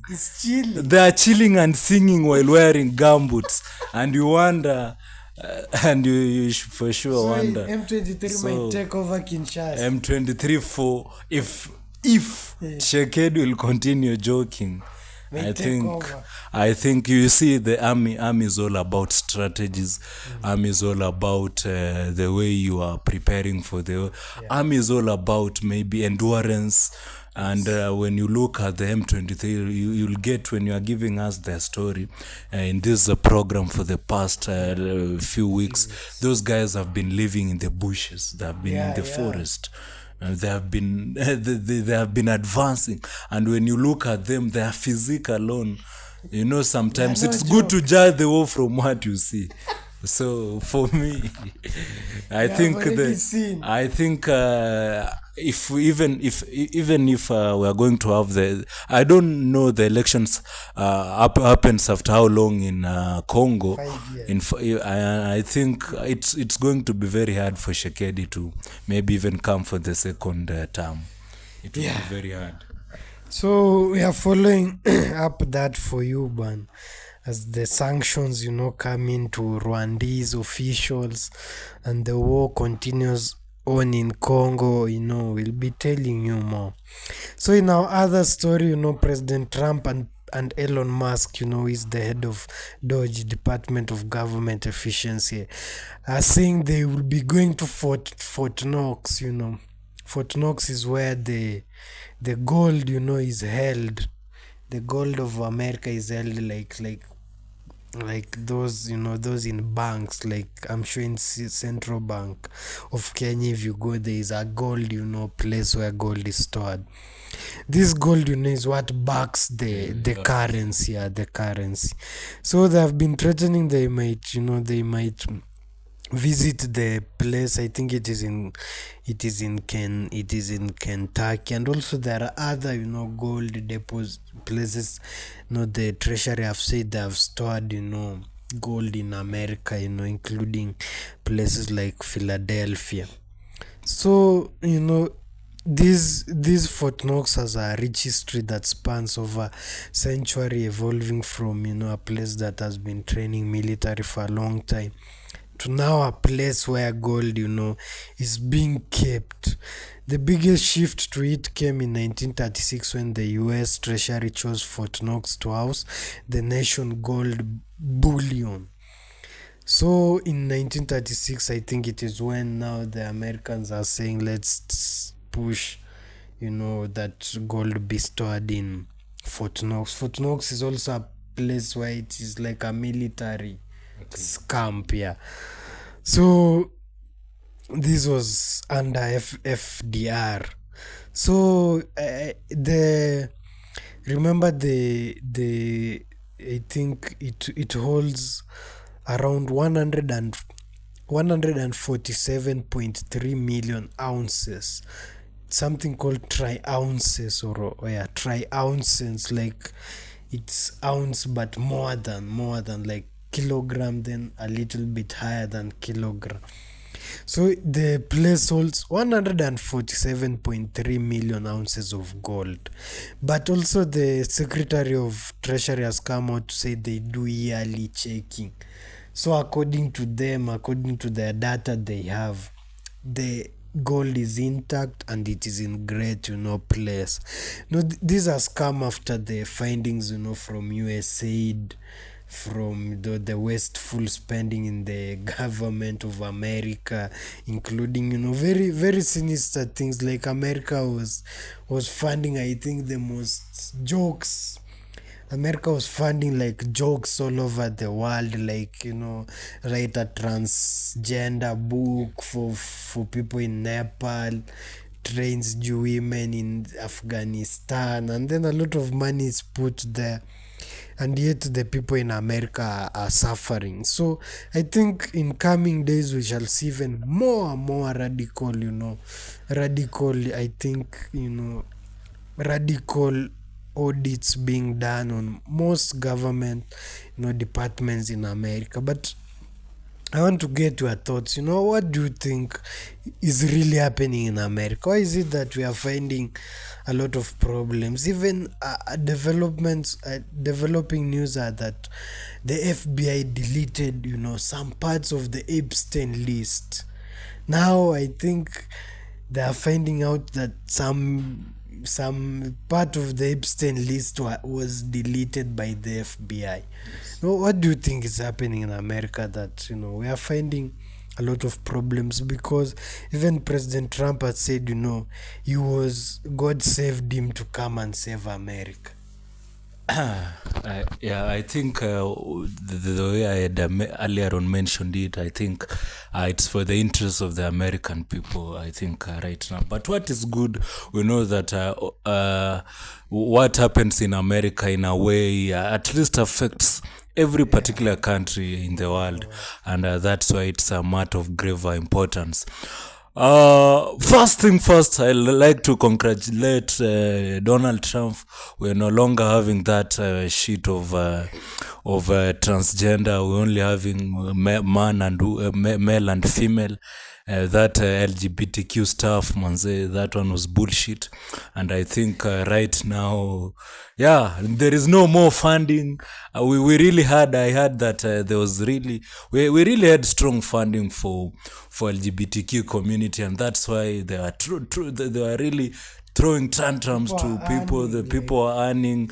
Like we had some crazy shit even happening here in Kenya, and I'm really talking that bad for that segment of yours because we must talk that way because it's what is happening. We really just recently have even seen. I think it's the director of the CIA, the former director during his regime has now been is now been reappointed. Yeah. He was doing podcasting. Alikuwa amebaki tu kufanya podcast.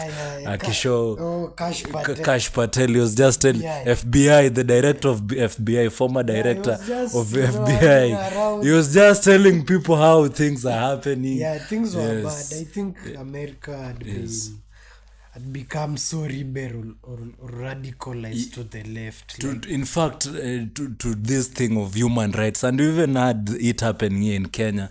Sijui kama umeona, there is this guy who was a former CDI, DCI or CID. He comes from Bungoma. He's been a lot of podcast in Kenya, and he's been trying to explain why the FBI, why there are some abductions are right. Why he's been trying to tell people.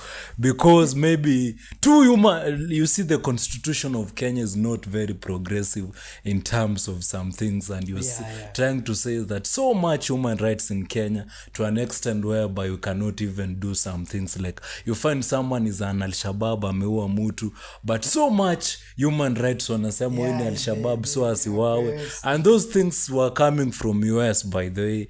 So much funding from US, so much bullshit from like those funding, and hata hapa Kenya, like what has been happening in Kenya, so much rules against men, so much, and it's going to be very progressive, because now we are seeing what the President Trump is doing one by one. We'll be seeing so many things that maybe you have never even imagined. Yes. Yeah, like I think also the US said most of it were not really going to the what is supposed to be doing. Said. Yes, and in fact, in as much as in so many things I did not agree with Uhuru, let them cut. As early as yesterday. Let those funding stop at funding your clean environment. The trees are being cut down in Mount Elgon. It's not benefiting the people of Mount Elgon. US said that they're telling us that maybe US is strongly funding the environment, but it's not environment.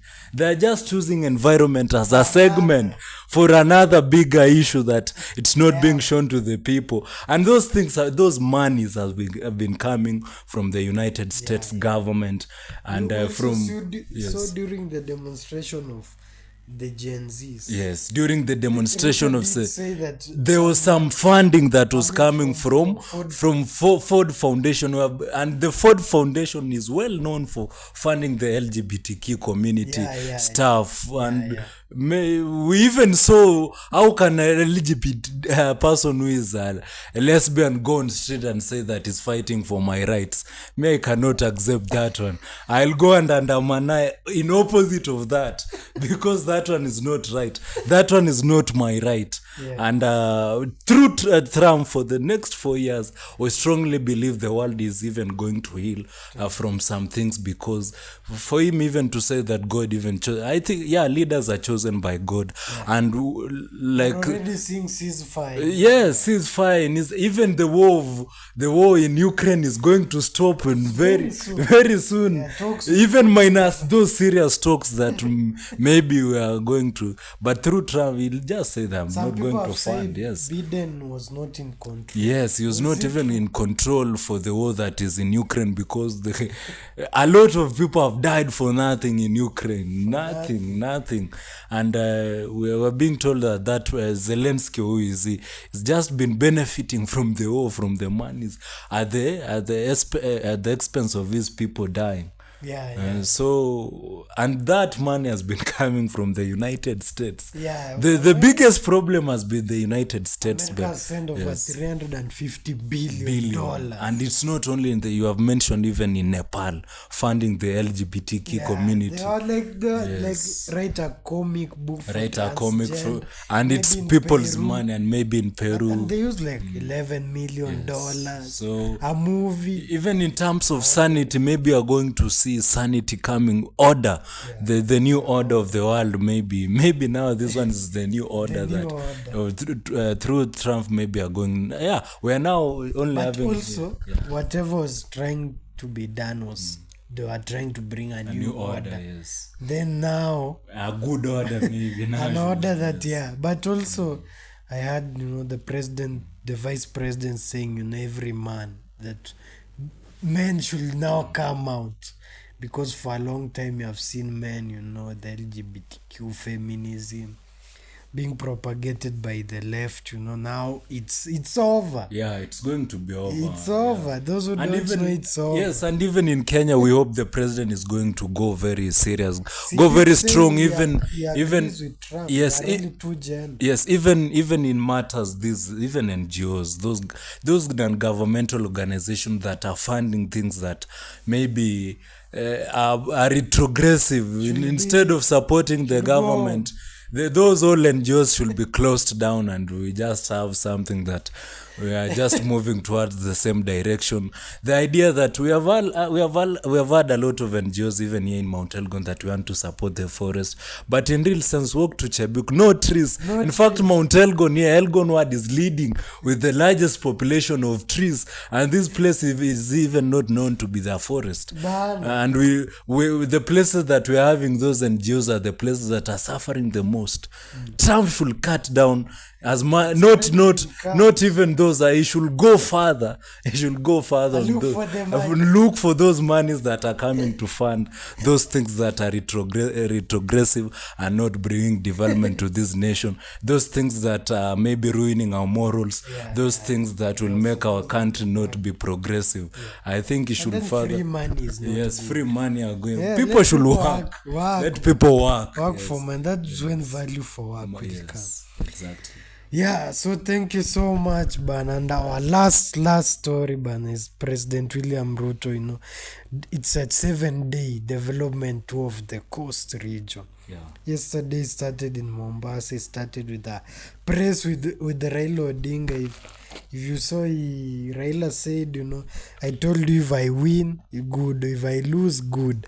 I'll be back. There are things for me to do in this country. And yesterday we saw Raila Odinga and Ruto, embracing their bromance. It is continuing. I heard Peter Kaluma saying that probably this week they'll be touring some parts of Rift Valley to just assure and to tell the people of Rift Valley that we know who our enemies and who are our friends. So in Kenya, siasa kila siku inachemka, and in Coast, the president is in Coast for the next 7 days. We know the people of Coast, they are not very, very hostile. Not very hostile. You may never know. Joy is in government. Baba alone is in government, and we know most people in Coast, they are pro Baba. Yes. And we also had the likes of we had the Mazishi of the father to Amason Kingi, and we saw even them those people from the other side of the Coast. They are in government. They have always been government, and so it's just an assurance that just blocking just blocking.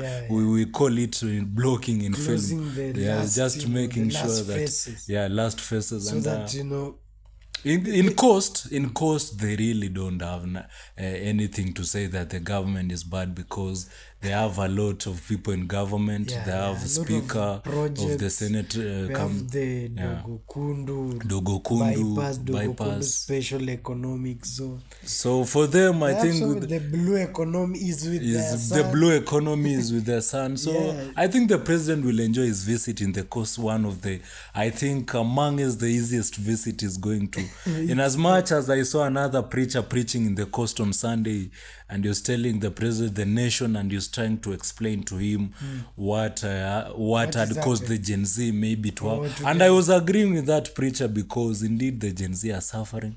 The Gen Zs are the people without the jobs, and maybe the Gen Zs even what made them to go in parliament, they are not seeing their future, they are not seeing tomorrow, and it's something that we even still appealing to the president.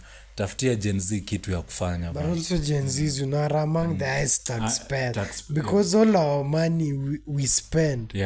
All our money all Gen Z's money again is.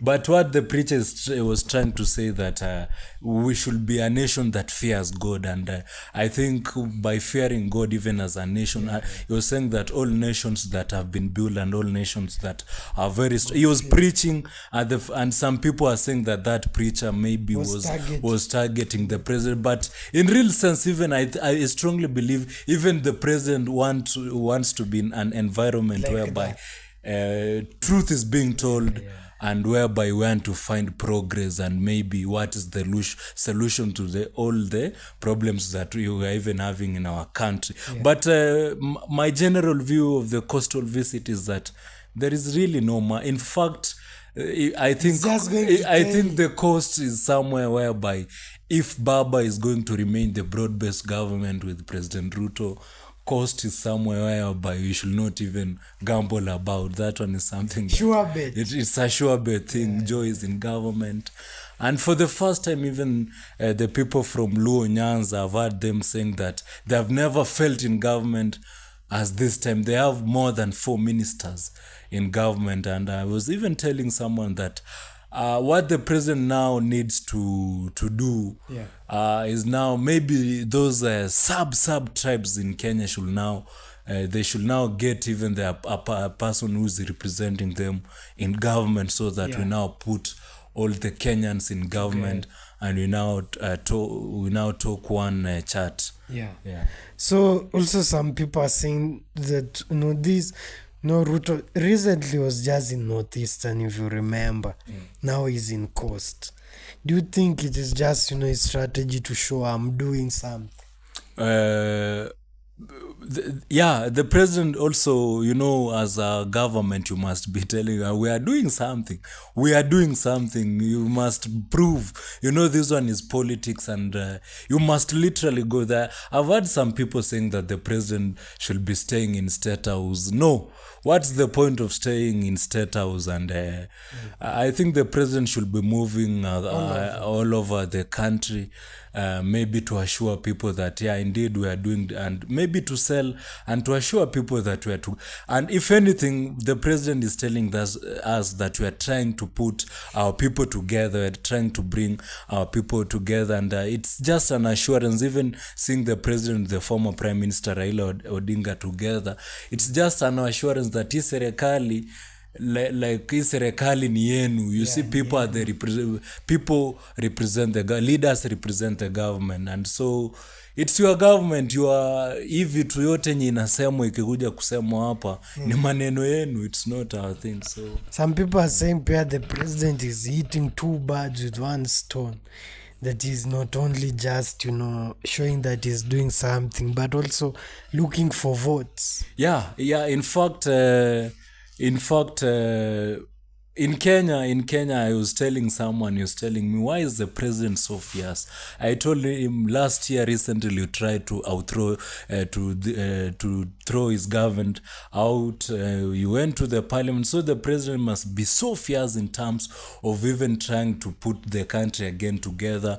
And the president must show you that we are together, and approaching 2020. We know in Kenya, when you just get into the seat, and it's not even a presidential alone, even MCA, wakati tu ndio umekuwa MCA, watu wengine sasa wanaingia hapo wapange unatoka aje. So MCA pia mwenye huwa anaingia akipanga venye nitaingia aje the next election. So it's a continuous thing and it's we Kenyans alone that have made it possible possible to get Kenya to be a politicking country, because even when you see, when you follow our talk shows, our morning shows all over the mainstreams, it's politics. Those guys are talking politics, and it's very fair such that it tells you that we are a politicking nation, and the president cannot avoid protecting himself from that seat that every man wishes to sit on that seat in Kenya. So it's the order of the day, and it must it's happening. continue. It's really happening. It's really happening. And let me big up some few people that are following. Elias Sikirio, I think, is at the coast right now. Eli SK is at the coast, and he can confirm to us how the things are at coast. Watu wamepokea aje rice. Thank you so much. Eli is a great fan of the mighty culture and the mighty culture. The mighty culture. Thank you so much. One of these days, man, will play for you the mighty. It's a very great guy, manze. I really hurt this man. Tesi, he says that mko na furaha. No, it's not good to wear a sad face. Even it's not that you have really made it in life. It's just good to be happy. Tesi bwana, furahi kidogo, najua uko pale kwa booster. Yeah, wanawe hata uko mali network is more good. Yeah, so you should be more happy than us. But also, if you look at Tesi photos, she's a happy soul. Yeah, so why is he accusing? You should not accuse us of being happy and yes, also happy. Edwin Kiboe Kabeni says locked from Nom City. Thank you. Davido Kimu say good morning Waku, good morning to us. Samson Cherok anasema Mark me present. Thank you very much, Samson Cherok. Yeah, thank you so much, those who are viewing us. So as we wind up, let me just tell you, how the tour of the president, started. It started with the visit to the MS Norwegian Dawn, a cruise ship carrying over 2,200 tourists. This was a move that underscores the president's administration push to boost tourism, a key economic driver of Kenya. He also emphasized that you'll be improving and streamlining processes to allow these cruise ships and tourism around the coast to really continue. Yesterday he did start his tour in Mombasa. He started by opening the Likoni Technical and Vocational College. He also later on went to Changamwe, where he did issue title deeds. He also said, I think it was on Sunday in church, that he will be buying the land from absentee landlords and giving it to the landless in the coast. This is I think to address the issue of land, which has been a chronic issue in the coast, and those who know the issue of land has been a big problem in the coast. So thank you so much, those who have joined us this morning.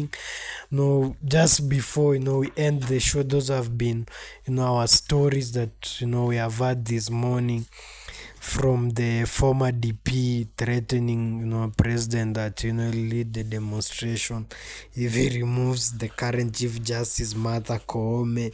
We have seen the legalities. How will the chair of the JSC remove herself, who is the Chief Justice? We are yet to see. Also, the Sudan, RSF, Rapid Support Forces and allies, have signed a treaty and have launched a parallel government in Nairobi. They did so indoors, somewhere in South Sea.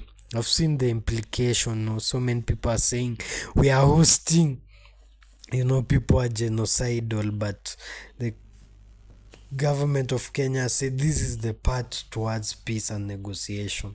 Also, another story, US has sanctioned Rwanda. Two Rwandese officials, James Kabarebe, who is the Minister for Regional Integration, and Lawrence Kanyuka Kingston, who is the civilian spokesperson for M23 and a senior member of the Congo River Alliance. Our second last story was Trump and Elon Musk, effort to bring accountability in America. They were saying they'll be going to Fort Knox to audit the gold. And our last story was, the president's tour of the coast.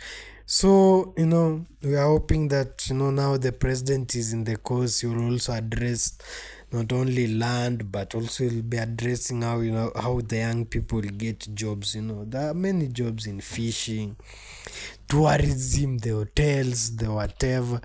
So we are following keenly, and we shall be informing you every day, of the president visit. So it has been a great morning. I've been with the former head boy, and I'll always be with him. He's also our director at Mzima Wells, Abel Kibet, former head boy, Capso Primary, former captain and chair clubs, in St. Mark's, Kipchiria. It was a privilege. I think that was, it was a privilege. It gave me the experience and maybe a basis of being a leader, leading in this, and also going to film. And going to film. And also, before even come to an end, it will be good to touch on those things that are also happening in Mount Elgon. I've seen there is a tournament that has really brought a lot. It has sparked a lot of conversation. The voices of it's still happening. I've been told that they have not yet come to the finals. I think the finals will be happening over the weekend. I think it has formed a very good conversation. Will Waziri come? I've heard that Waziri will be present. Some people are saying, by the way, what is very interesting about it, we had some people saying that pool is a game of idlers, and those people that maybe they don't have a future in the community, in the society. Thieves like playing thieves like playing pool, those guys. So it brought a lot of serious conversation, and Pale Voices of Change it's a very good platform. It's a platform whereby people can air out their views and people can give out their mind. So for us at Mzima Wells, we leave it for you kama mwananchi.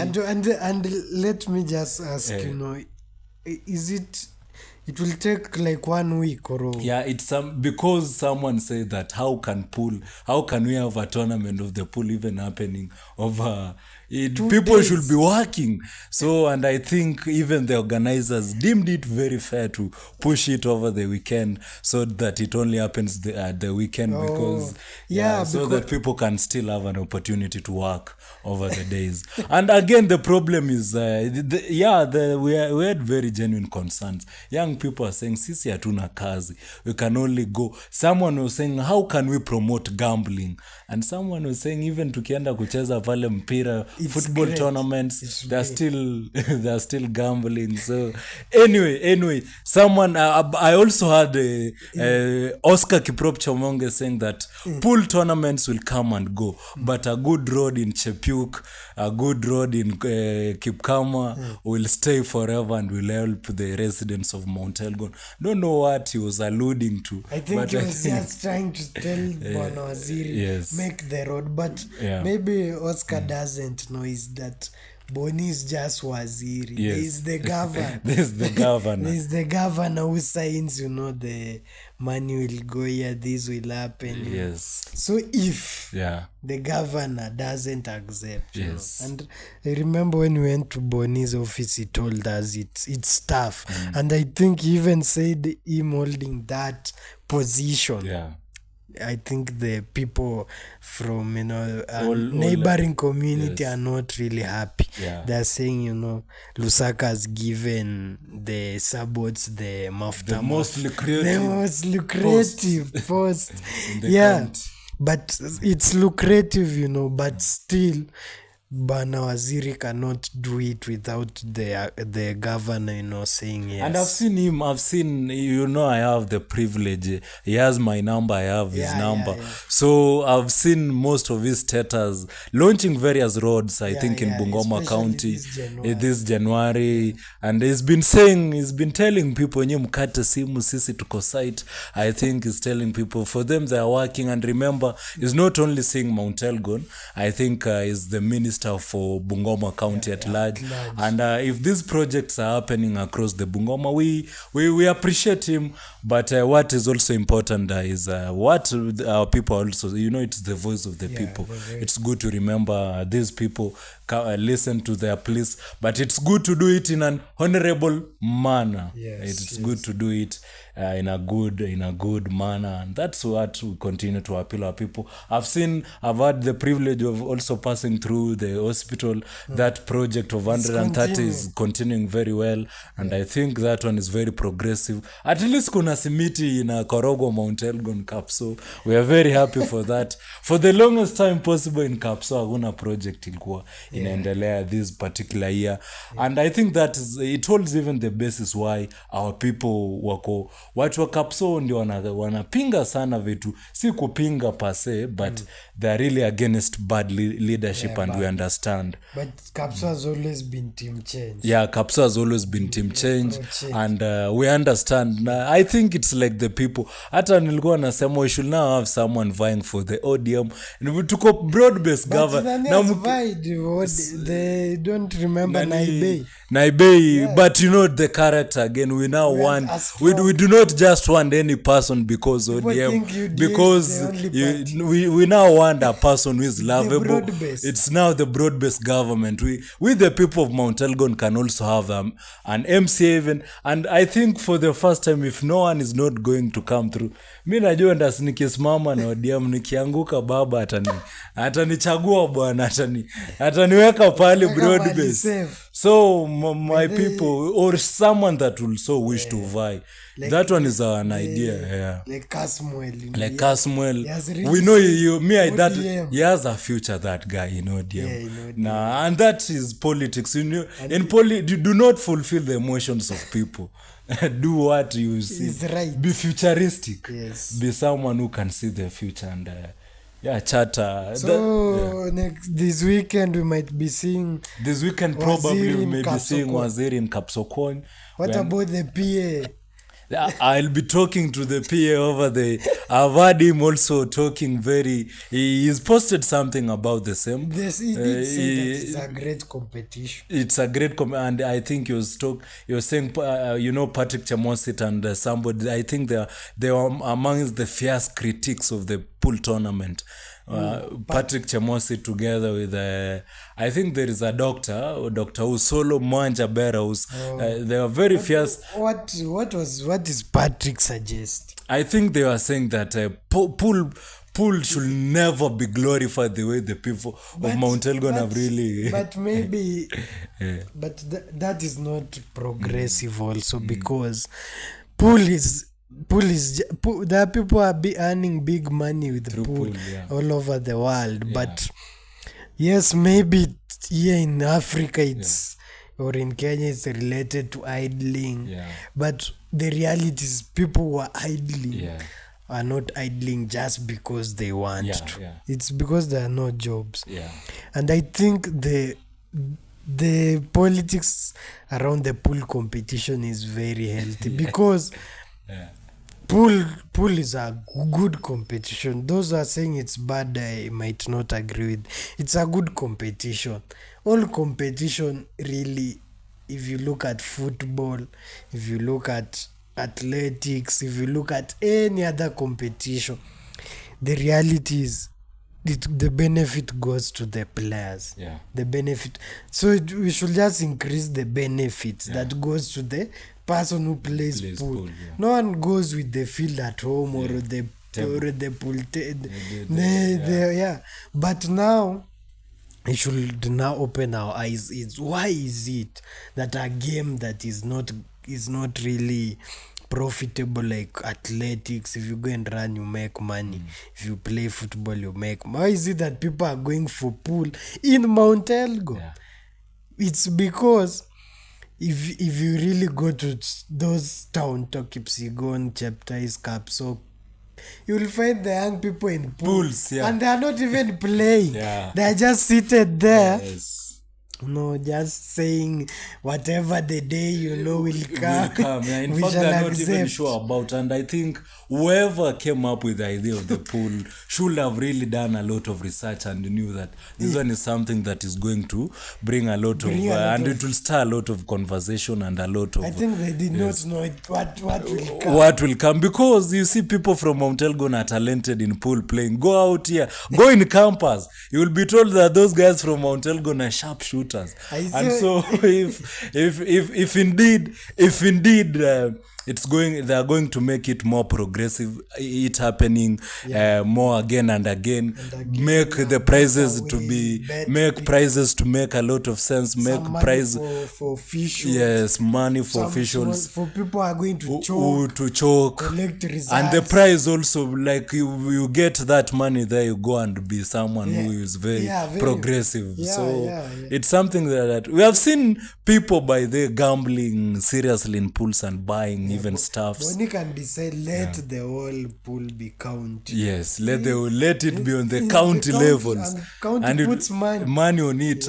Many youths will participate. Many youths will participate. And I think it will be a very popular thing. It's an easy game to play. Yeah. It's not discriminative.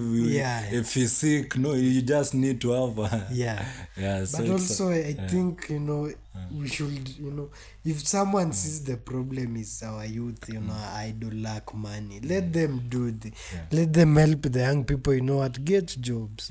And someone like Patrick has an hospital. I think he has employed a few people there. That is what should continue.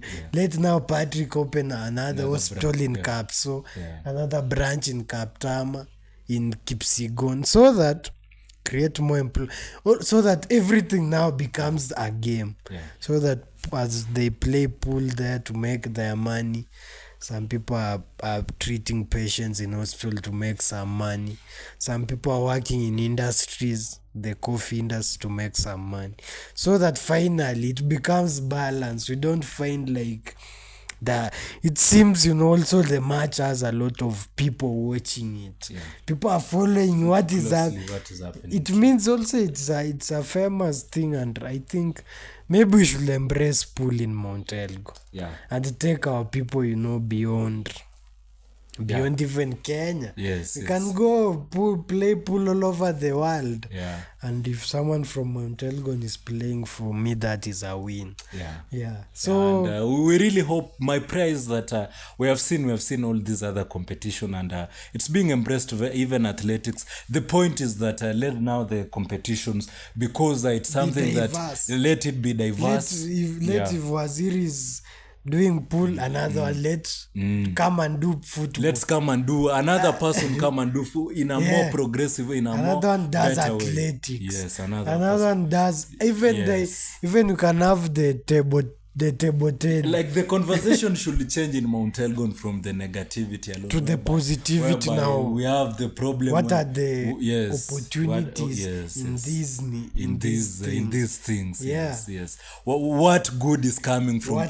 Because anyway those guys wangekuwa kwa pool, wangekaa tu hapo, wangekuwa kwa pool. So now someone ameleta form kwa pool. Let's now talk about it. It's good to always embrace those good things that come from our community now. And I think pia tutakuwa sasa tunasikiza from Boni, why did he? Ama from his personal assistant. Why did they choose Why did they even choose to bring pool? And why do they think so much backlash? Yeah. So thank you so much this morning. Those who have joined us from 9, now it is, I think, 11:30. That has been a lot of time, Bana. Thank you so much. We are hoping to see you tomorrow here at the same time. Shall be having more stories. We are hoping to even bring more guests, having a more open, podcast. So thank you so much. I've been your host, Derek Korir, and I've been with our director, former head boy, former captain, also presidential candidate, Kenya Institute of Mass Communication, MCA candidate, Elgon Ward. And it has been a great morning, and every morning we shall be with him so that we talk about these issues every morning. So thank you so much those that have joined us. I think maybe Verbal, you want to say bye? Yeah, it's a bye bye. We have one comment here, Kiprotich Daniel, saying nice discussion, guys. Thank you very much, manze. Peace. We will be here. Make sure that you tune, share this with so many people. We keep on growing. Peace.